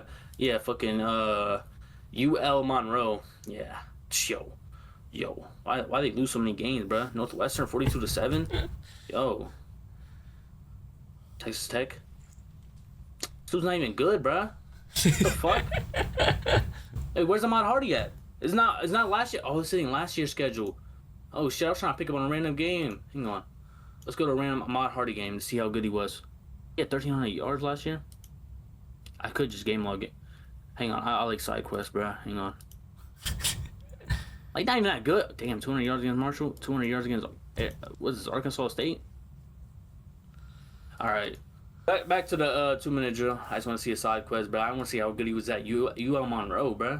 He went up to the ACC, SEC competition and basically put up the same stats, bro. I mean, a little bit better. Anyways, shit. This is a good rivalry game, bro. That's all I got for this game. Wisconsin, hey, they got 2 upset wins, bro. Minnesota's at that threshold of getting 6 wins. Trying not to be 6-6, trying to be 7-5, make it look a little bit better. And yeah, Jake Lindsey's freshman quarterback, 15-6. Hasn't been the worst, bruh. But yeah, talk about freshman quarterbacks. Is it Carter Smith for Wisconsin that's been the starter for the last 2 upset wins against ranked opponents at Wisconsin? This one's at Minnesota, so hopefully he can find some type of light at the end of the tunnel with this game. And yeah, hopefully Wisconsin can end the season with 5 wins. Shout out Luke Fickell. And this is probably the most important Big Ten game outside of the game. Penn State versus Rutgers. What's on the line? A bowl game. Both at 5 wins. This has a lot to do with playing an extra game in the season, bro. Calais Manis, Antoine Raymond, KJ Duff, Ian Strong. They all want to play a little bit more. Drew Aller, he just wants to be on the sideline for another game, I think. Because yeah, the Canadian Football League's calling his name for sure. Katron Allen, Nick Singleton, obviously super seniors came back to try to compete for a national championship. Pretty laughable at this point, right? So yeah, they want to end their season off. Not here. They want to end their season off at a bowl game for sure. Get you a little ring or some shit, bruh. And deny Dennis Sutton, bruh. He basically went down with the team, bruh. At six sacks this year. He hasn't been as productive with these fucking losses. You know, they won the last 2. But I feel like he went on with the shit, bro. I'm like, yo, why is the dude so ass? Yeah, Penn State the heavy favorite. Rutgers coming off that terrible loss to Ohio State, but it's Ohio State, so do you blame them? Wake Forest D.U.N. Deacons, look at that, 8-3 on the season, bruh. With Robbie Ashford at quarterback, bruh. That's round of applause in and of itself, bruh. Demond Claiborne, one of them two, bro. Yeah, he was a transfer running back. It was supposed to be something crazy, but I mean, he put up 850 yards so far. Nate Shepard, the true freshman wide running back, been doing his thing. Daniel Mensah, the sophomore quarterback, got fucking $8 million. So yeah, shout out him for being rich and playing football. Not jealous at all. Barcade, been a reliable target for Darian Mensah, bro, but Darian Mensah need help. That's all this team needs. But they're both eligible, so they get the extra game. But hopefully they can beat Wake Forest. I think the talent hasn't played up to their potential. But Wake Forest somehow has been able to squeeze away wins from a team like, I think it was a 13-12 win against fucking 16-9 against Virginia. They were able to beat Virginia in that fucking ass. Oh no, it was 13-12 against SMU. That was a 13-12 game, bro. So, yeah. I mean, Lake Forest has been able to find a way to win games, bro. Shout out them. Cincinnati at TCU. These are two decent, great, pretty good Big 12 teams, bro. I think you see great quarterback play, potentially. If Josh Hoover feels like playing good football, bro. He's a fucking super senior Swordsby out there trying to just make do with what he has. But, yeah, Eric McAllister been the leading receiver for this team, and they kind of found him late in the season. Not found him late in the season, but got the production late in the season, and he's been doing his thing. Over 1,000 yards receiving for him. So, yeah, good Big 12 game potentially there. Eye viewing wise. James Madison, 10-1. They're only on here because they need to win this game to even have a chance to be in the playoffs. And yeah, the way the fucking committee's looking like, bro, they have something against James Madison himself. Maybe not the college, but maybe himself, bro. Maybe they did something to one of their ancestors on the committee where he's not getting on that shit. So yeah, very interesting. They're doing the East or West versus in the Sun Belt, so they're probably gonna face Southern Mississippi type shit. So yeah, interesting. Florida State at Florida, the Battle of Florida, but these teams are fucking ass, bruh. Nobody wants Florida, bruh. 5-6 for Florida State, Florida 3-8. Yeah, forgettable season for both of them, and Florida State's probably gonna have to deal with this for next year as well. Florida just hoping they fucking hit the slot machine and it lands on Lane Kiffin's face 3 times and they win the jackpot, because that's all that can really save this team, because that Lagway's not gonna save it. Jaden Ball potentially next year, but yeah. Very forgettable game. Probably not gonna watch this. And yeah, Tommy Castellanos again trying to be either Canadian football superstar and or try to sue the fucking NCAA for another year. Like, nobody. Go get a job. Go get a real job. Stop fucking bumming in college. You're too old for that. Oregon State at Washington State. The Pac-2 is here.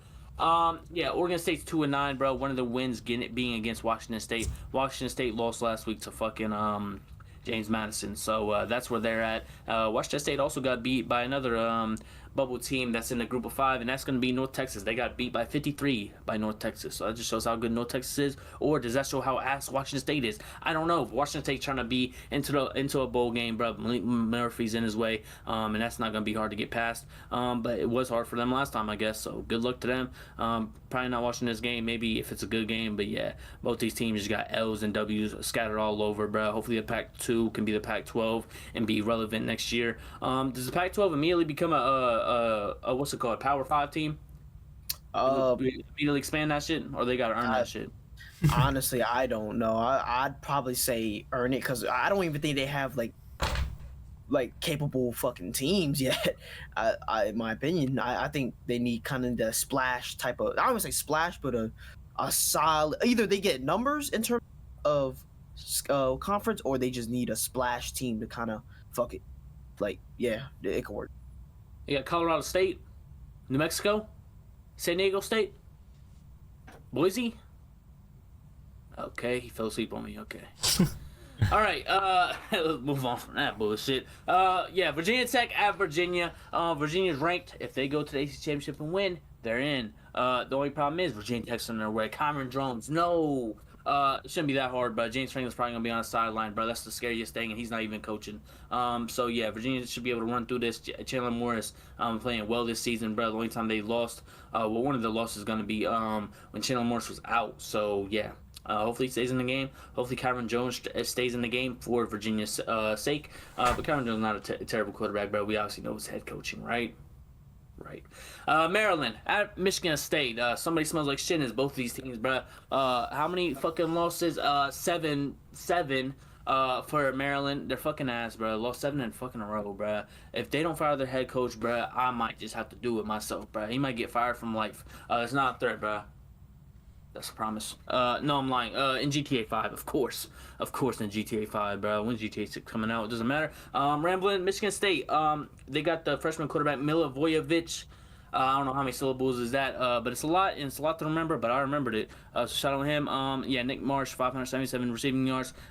Yeah, he needs to be utilized more. But it's Michigan State. It's at the end of the season. It doesn't really fucking matter who needs to be utilized more because they haven't been utilized the whole year. And that's somebody like Malik Washington needs to be utilized more. 2,500 yards for him. But yeah, it's out of forgettable freshman year, but nothing but losses on their schedule. We can go through all the losses. Loss. Haven't won since fucking September. It feels like, bro. Probably accurate. So yeah, this is probably a dog shit game to watch. But it's still on the list because I put it there. The Iron Bowl, yes, it's so important that we didn't even have in the top 5 fucking ranked matchups because Auburn's fucking ass. But they're hosting this game against Alabama at number 10, 9-2 in the country for Alabama. Lost 2 weeks ago, and now was able to get their footing back right with Eastern Illinois. Ooh. So yeah, good for them. Auburn also made do with what they had and won last week. I'm pretty sure it's not gonna be the freshman no more. It's gonna be back to Ashton Daniels for Auburn. No more Deuce. And yeah, Alabama, I don't know.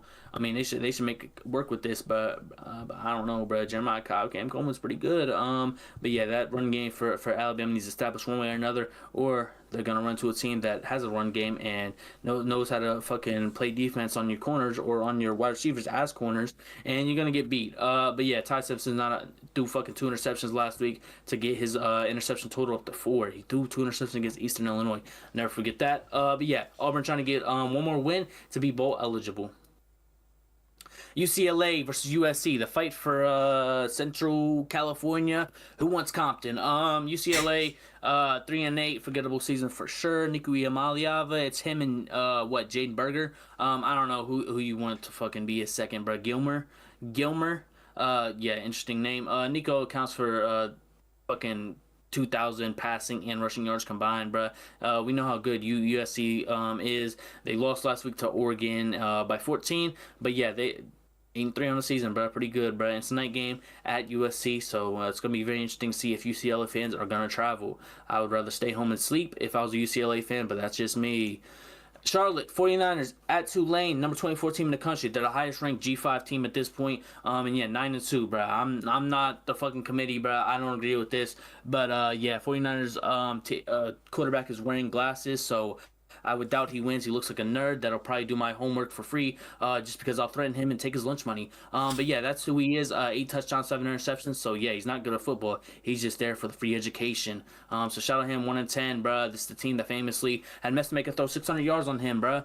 So yeah, Reslav, the fucking transfer, should be able to do with what he has, bro. 3,000 yards accounted for, passing and rushing. And I was gonna say one more thing. Oh yeah, the G5 ranked curse. Usually when a G5 team gets ranked, they get eliminated or lose the next game. So watch out for that. Northwestern at Illinois, bro. This is a good fucking matchup, bro. 6-win team versus 7-win team, bro. Preston Stone played very well last week. And Komalafe has been one of the better Big Ten running backs in the Big Ten. Luke Allmeyer and this fucking deep ass team, bro. They're playing the last regular season game, bro. So hopefully they leave it all out there, bro. It's gonna be at Illinois. Let's see if Northwestern fans travel. They're both in Illinois, obviously. That's why it's a rivalry game. It's gonna be at 7:30. Got a little night game going on. What do we got here? North Carolina and Bill Belichick going on the road to NC State, and CJ Bailey and Hollywood Smothers is going to be there to meet him, and he's not going to have a fun time, I don't think. I think NC State plays up to their potential, even though they're 6-5. When they play up to their potential, they're pretty fucking good, bro. But Gio Lopez in North Carolina has been better. Has been better than they were at the start of the year, I would say. This dude's name's Abdul. Looks fucking white. Damon Juno, the running back, fucking had like fucking 9 carries with 6 yards, bruh. He leads the team in rushing somehow off of like 3 games, bruh. He's a true freshman, bruh. They've been relying on him the last couple games, the last fucking month it feels like. And yeah, this guy had a game to forget last time, but hopefully this rivalry game, and this is a good rivalry game in of itself. So hopefully it lives up to the hype. SMU, number ranked 21, they have to win to even have a chance at the ACC championship, and we're talking about them just like how we did last year, bro. They were the team that what's it called? Get in last year at the end, and yeah, 8-3 on the season, bro. For upset win against Miami, and now they go at Cal. Cal just fired their head coach. They lost to fucking Stanford last week, so they seen better days for sure. And yeah, Sagbatelli, Raf, De Jesus, the big three for Cal.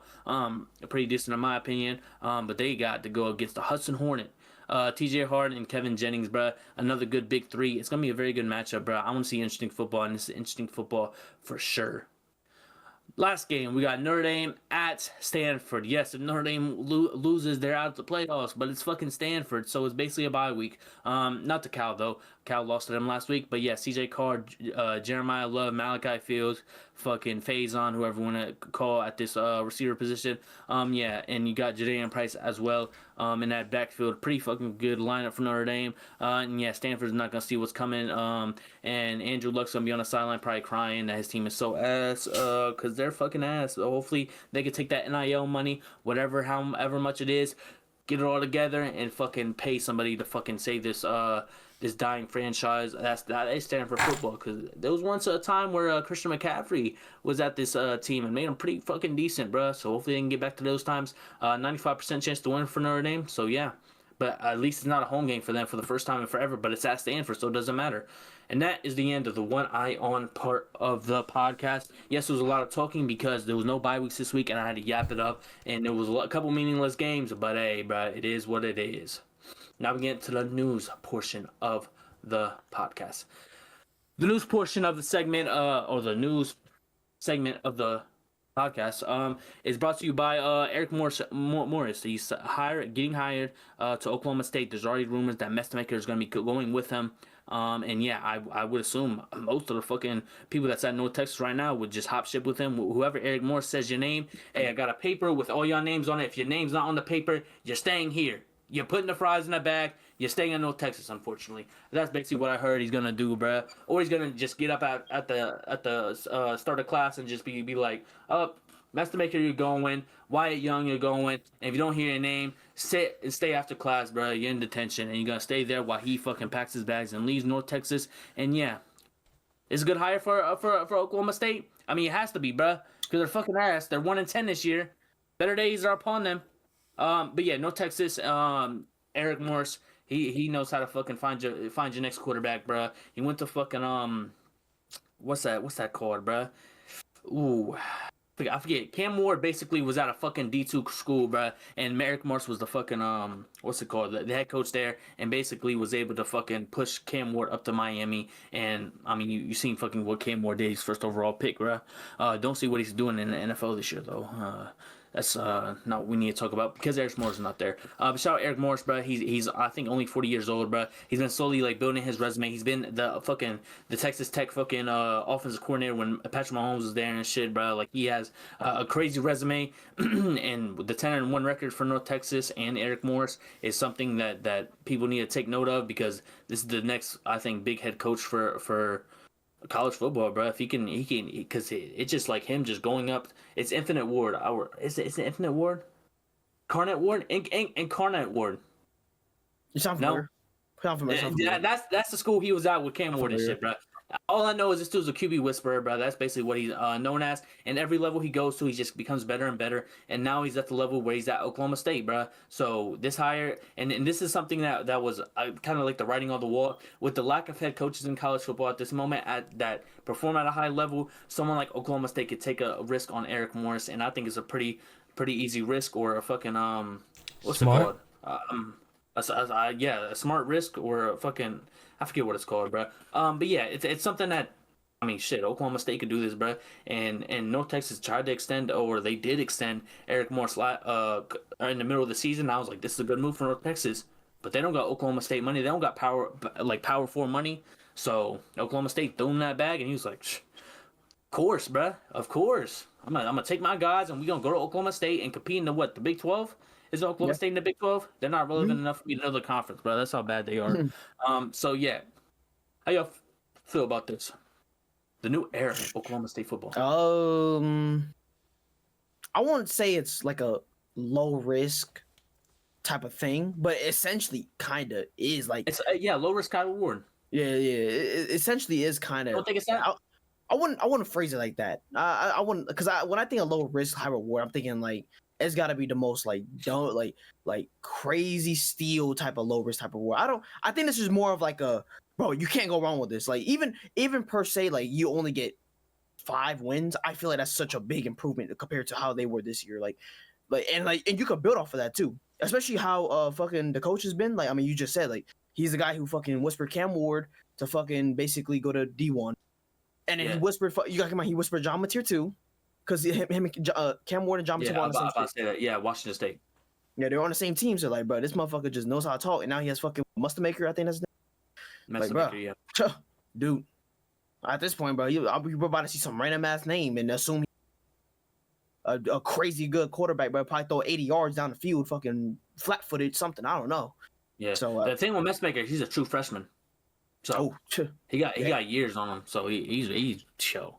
That'd be crazy, bro. Yeah, but essentially you could phrase it as like low risk, high reward type of thing. I wouldn't say it like that because I don't like phrasing like that. But this is definitely like a win. You can't go wrong with this. I feel like there's no loss in this unless you fucking you get your fucking first 3 non-conference games are fucking Ohio State, Alabama, and fucking Georgia. There's literally no literal like risk to this in my opinion. So. That's how I see it. Look at this paragraph. It says he has coached, developed, or recruited Patrick Mahomes, Baker Mayfield, John Mateer, Cam Ward, Chandler Morris, and Drew Messmaker. That's a crazy list. I heard NFL talent, elite college player, and fucking future bright star. And like, bro, he's him. And this is all like the Texas too. Like, this is Texas quarterbacks, which is crazy. Like, damn, bro, he's about to pull some recruits, bro. I would not be surprised if he pull some good ass recruits. I don't know where. I would assume Baker Mayfield. He was at Texas Tech before he went to Oklahoma. John Mateer, Cam Ward at Washington State. I don't know where Chandler Morris was before this year. I'm pretty sure he transferred. But Drew Messmaker, he obviously found this year. So it's interesting, bro. It's interesting. It is a crazy track record. Crazy track record. Slicks, any thoughts? Yeah. Honestly, the Oklahoma State, bro. They fucking suck ass. We all know this, and I feel like. They take a risk on him, and I get. Let's say he does the same thing. Well, that's the point of it. You give somebody a chance to see if the team or the fucking team as a whole get better. If they're not, okay, well go and find another one. But if they do, shit, there you go. You just and let's say expectation. He blow the expectation out the water. Boom, you just find a fucking diamond in the rough. This is basically what you wanted. This is what happened when you don't got shit going on for your team. Well, you gotta start from the bottom, work your way to the top. So it's like if you try fix it, it doesn't fix. Okay, well you just keep going until you find that fix. So it's just like honestly, why not take a chance on this person on this coach? Shit. The thing is with the whole Cignetti story, it's like this. Cignetti was at G5. He played well. He led a good G5 team. And now, the JMU coach, I forget his name, it slips on mine. He's being interviewed for the Penn State job. The North Texas, the other team in a running for the playoffs. He just gets hired at a Power 4 school. So this is just the way. This is always what's been in college football because Cignetti's been the third best fucking head coach this year or top 5 head coach this year and revived this whole program that was terrible at football for a long time, forever. Never been good at football. This is kind of what people need to start doing. It's not a trend. But this is just reality, bro. With the lack of good college football head coaches, in my opinion, that can reach the Ryan Day, the Kirby Smart levels, I think the low risk, high reward hires are the ones that can do it, bro. In my opinion, I like them. Mm-hmm. Speaking of head coaches that are good, UConn's Jim Mora. UConn's quarterback, I'm pretty sure maybe leads the nation in passing yards or something like that. Their wide receiver is the one receiving the ball, so he has the most receiving yards in the country. He's top 3 in the Blitnikoff. That's the wide receiver award.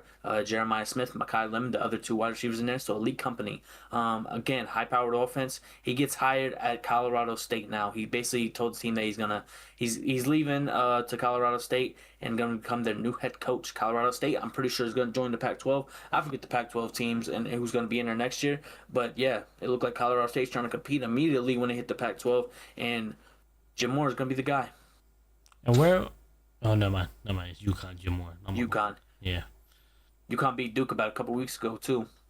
beat the shit out of them. So not beat the shit, but I don't think they got the craziest record though. I think they're like 6-5 or something like that. But their quarterback fucking came out of nowhere, became good, fucking threw for the most passing yards this season as a quarterback, I think, but somewhere close to that. And yeah, receiver up for Blitnikoff, pretty decent in my opinion. So just something to keep your eye on. Just these teams that UConn that's fucking only good at basketball. They lost their head coach to Colorado State now. Just making the move up to see what he could do. Now, we talk about this. ESPN has a report on it, but we're going to CBS for this one. Nebraska preparing for possibility QB Dylan Raiola enters the transfer portal. And yeah, this basically talks about him fucking committing, fucking get talked about at fucking Ohio State. And this is all stemming from his younger brother as well. He basically decommitted from Nebraska last week, and that basically opened up like, hey, Dylan Raiola could just leave with his brother, bro, on some fucking Fernando Mendoza and what was it, Alberto Mendoza? Mm-hmm. They're playing at the same school, so that's what they're basically trying to do. And the team that's being looked at or needs a quarterback, and they got the money, the oil money, and they're in the playoffs right now. Number 5 team in the country, Texas Tech. Guess who else played at Texas Tech? His fucking dad. I mean, his fucking idol. I don't know what the fuck you call it. The guy who tries to be like it's his dad, Mahomes, bro. It's his dad, his role player, bro. He's role playing as, bro. His idol, his father figure, all that shit. Then possibly his fucking probably his president. He probably might think he's the president. At this fucking point, shit. I'm gonna lie. What I think is going on here is Matt Rule said, "Hey, buddy, you're not Patrick Mahomes. We're gonna sit you down, bro. We got Emmett Johnson in that backfield. You better hand that ball off and make it look good while doing it, bro."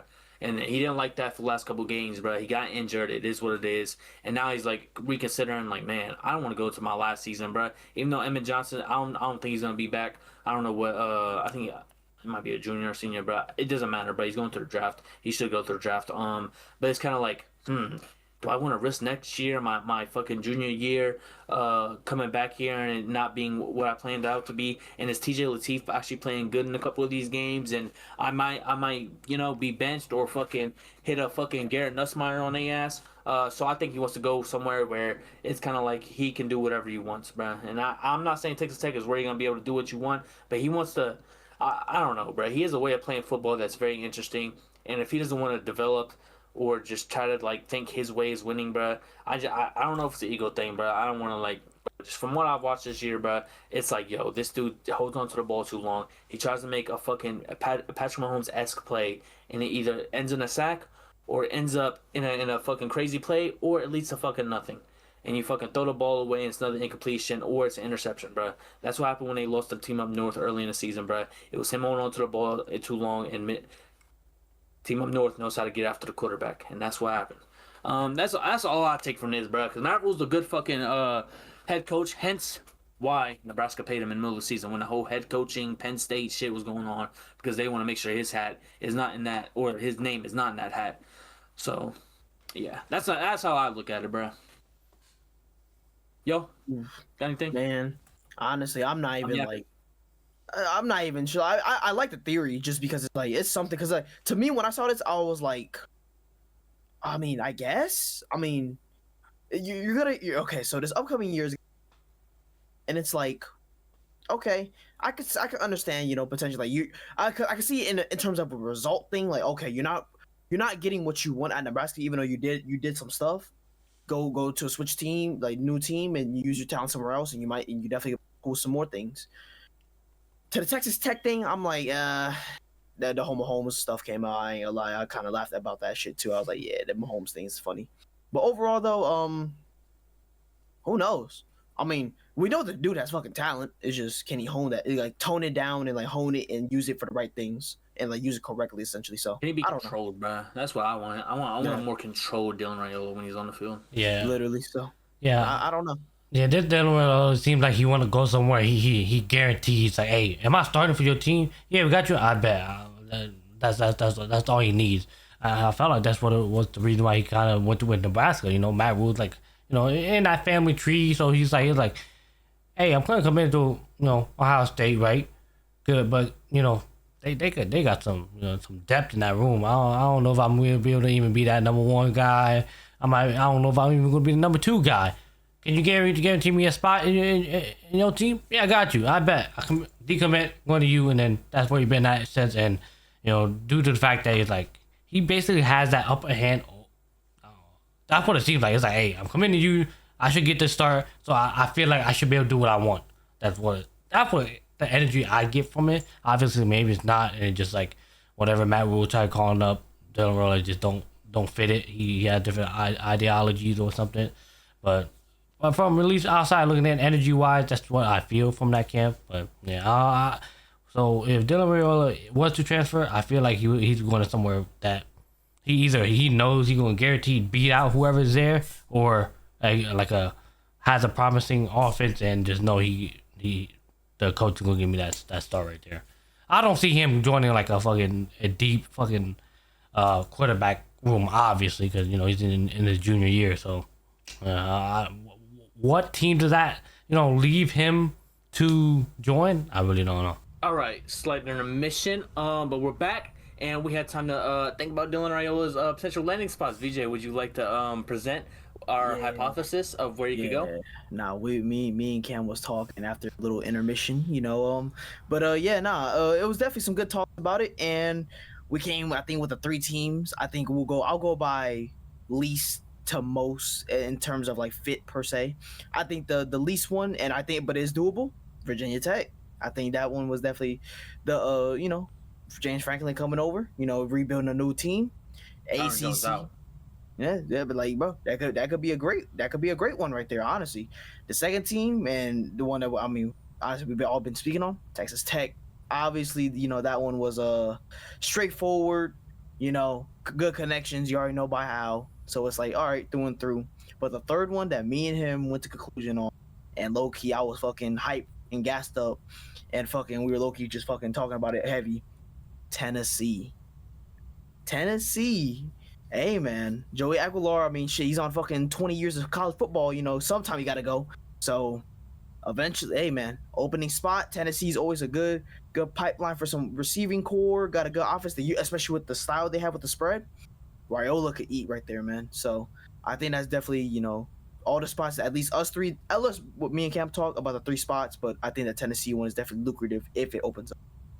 I think we also came to the conclusion that, it's probably more of a winning thing for him as well. He obviously wants to start, but he also wants to be able to play winning football while also playing his own game. And I think Tennessee gives him the best opportunity to do that. I think they have the number one wide receiver class. They got multiple wide receivers coming in. And I think Chris Henry's obviously number one for us, but I think 2 or 3 or something like that, another 5-star or another highly touted wide receiver is going to Tennessee as well. I think a quarterback's coming with him, but obviously a freshman quarterback's probably not going to start for Tennessee.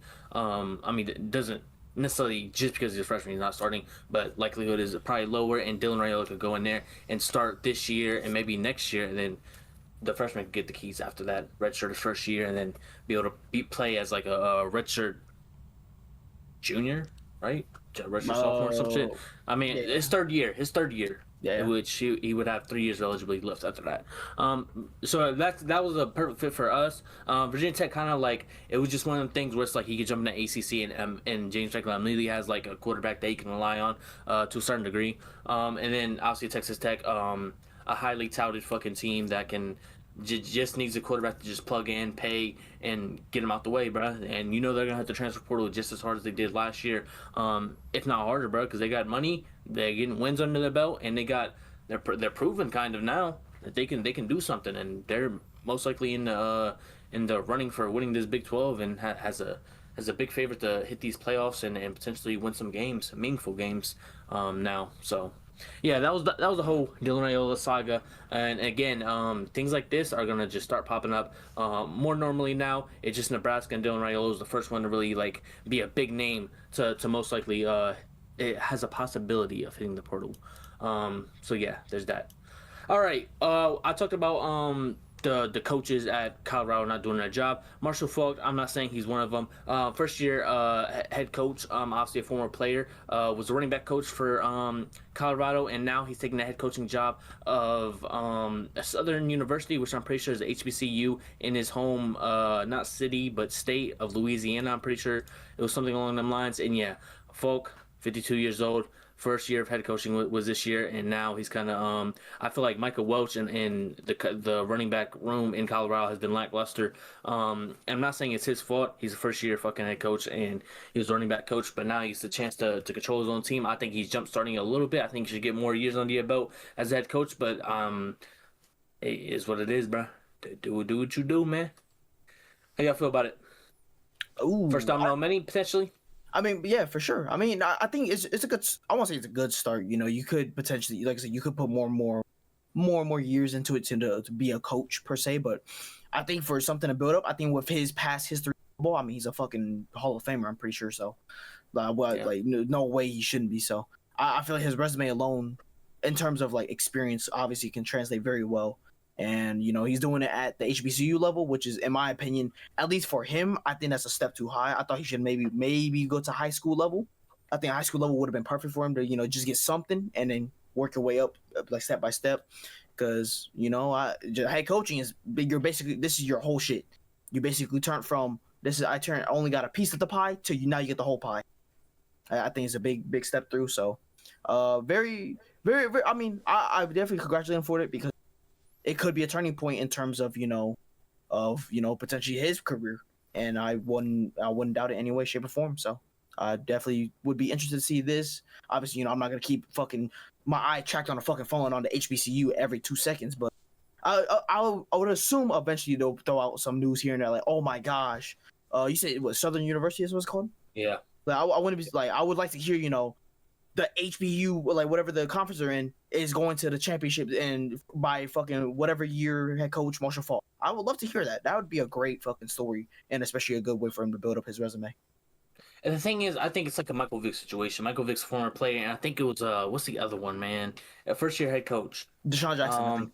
Deshaun Jackson, exactly. Deshaun Jackson way younger than Marshall Faulk. Marshall Faulk's already obviously 52. Don't know his experience as a coach, but I just know it's his first season coaching at the college football level. And like VJ said, you would assume, like, he's been around football probably all of his life, but I would just, like, controlling a locker room isn't the easiest job. And I think I don't think Mike Vick and Deshaun Jackson doing the best job. And I know Deshaun Jackson doing a little bit better. But it's definitely like it comes with a whole lot of like just learning and developing, even at the head coach level, bro. So you're trying to control the locker room. And the fact that they're able to offer the guy the job and he's willing to take it, hey, bro, it says a lot either about where Southern University's at or a lot where Marshall Faulk is at, or both.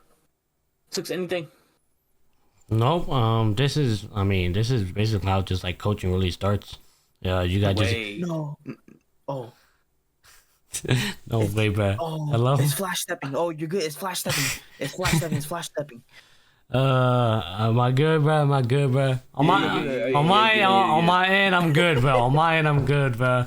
You're good. All right. Basically, what I just said, this is where like this is where coaching needs to start. People just need to start somewhere, or whether that be in the group of five, or all of us, unless you're a fucking Deion Sanders, you get the chance, with Colorado, right? But hopefully he does good, and see what happens. That's what I gotta say, to be honest. Shout out Marshall Faulk, man. A lot of former players starting more earlier and earlier. I feel like at a head coaching level. Damn. Marshall Faulk, he's 52, bro. Should did this shit a long time ago. All right, last one. We got the LSU kind of Brian Kelly lawsuit or fucking court shit, bro. Figure it out, bro. LSU fires Brian Kelly without clause, owes buyout. They basically wrote his little fucking letter of like, you're out of here, bro. Not because you did anything behind the scenes or anything like that caused us to fire you and force our hand. It was, you're not winning games. You didn't do your job. It is what it is. Here's your fucking money and go in your happy little way, basically. So this shit ends, and I think this is it's interesting timing, man, because that Egg Bowl is right around the corner, man. So yeah, I think LSU seen the writing on the wall and was like, hey, let's not have this shit linger over our heads, and Lane don't get cold feet. Let's just get this shit out the way, man, and keep it pushing. And it's only 54 million, man. What's that? The LSU, right? Yeah, only Right. 54 million. Yeah. Yeah. Y'all got anything? About time this ended, man. About time. Yeah. Yeah, but it was just random, bro. Like LSU was trying to find a way not to pay Brian Kelly. Brian Kelly was like, "What are y'all talking about, bro? Yeah. I'm ass. I don't know how to coach football, so give me my money." And yeah, LSU was trying to find every way not to do it. They were trying to find like other reasons, like, "Oh, we didn't fire you actually." And that's why this is so important because they officially fired him now. But isn't there a thing where it says he has to find another job though? Yeah. Yep. Yeah. There is an on us on Kelly for the 6 years remaining on the deal to make good faith, reasonable, and sustainable efforts to obtain qualifying employment for as long as liquidated damages are due.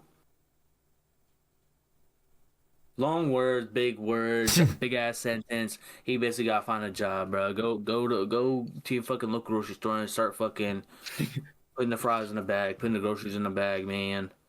Scan them items faster. I don't know. But yeah, I mean, all these big ass words, bro. They just find another job, bro. Try to find another job.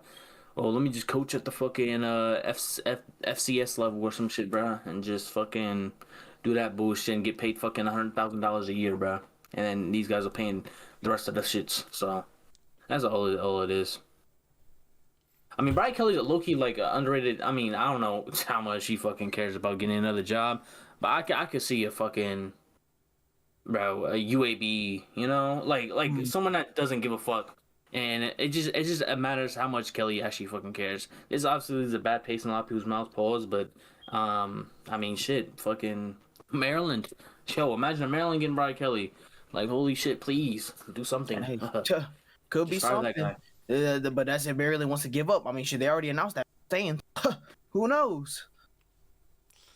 Alrighty. I mean, do you think we will see Brian Kelly, or we gotta just see how he feels about it now? Basically, like if you want to coach again, basically.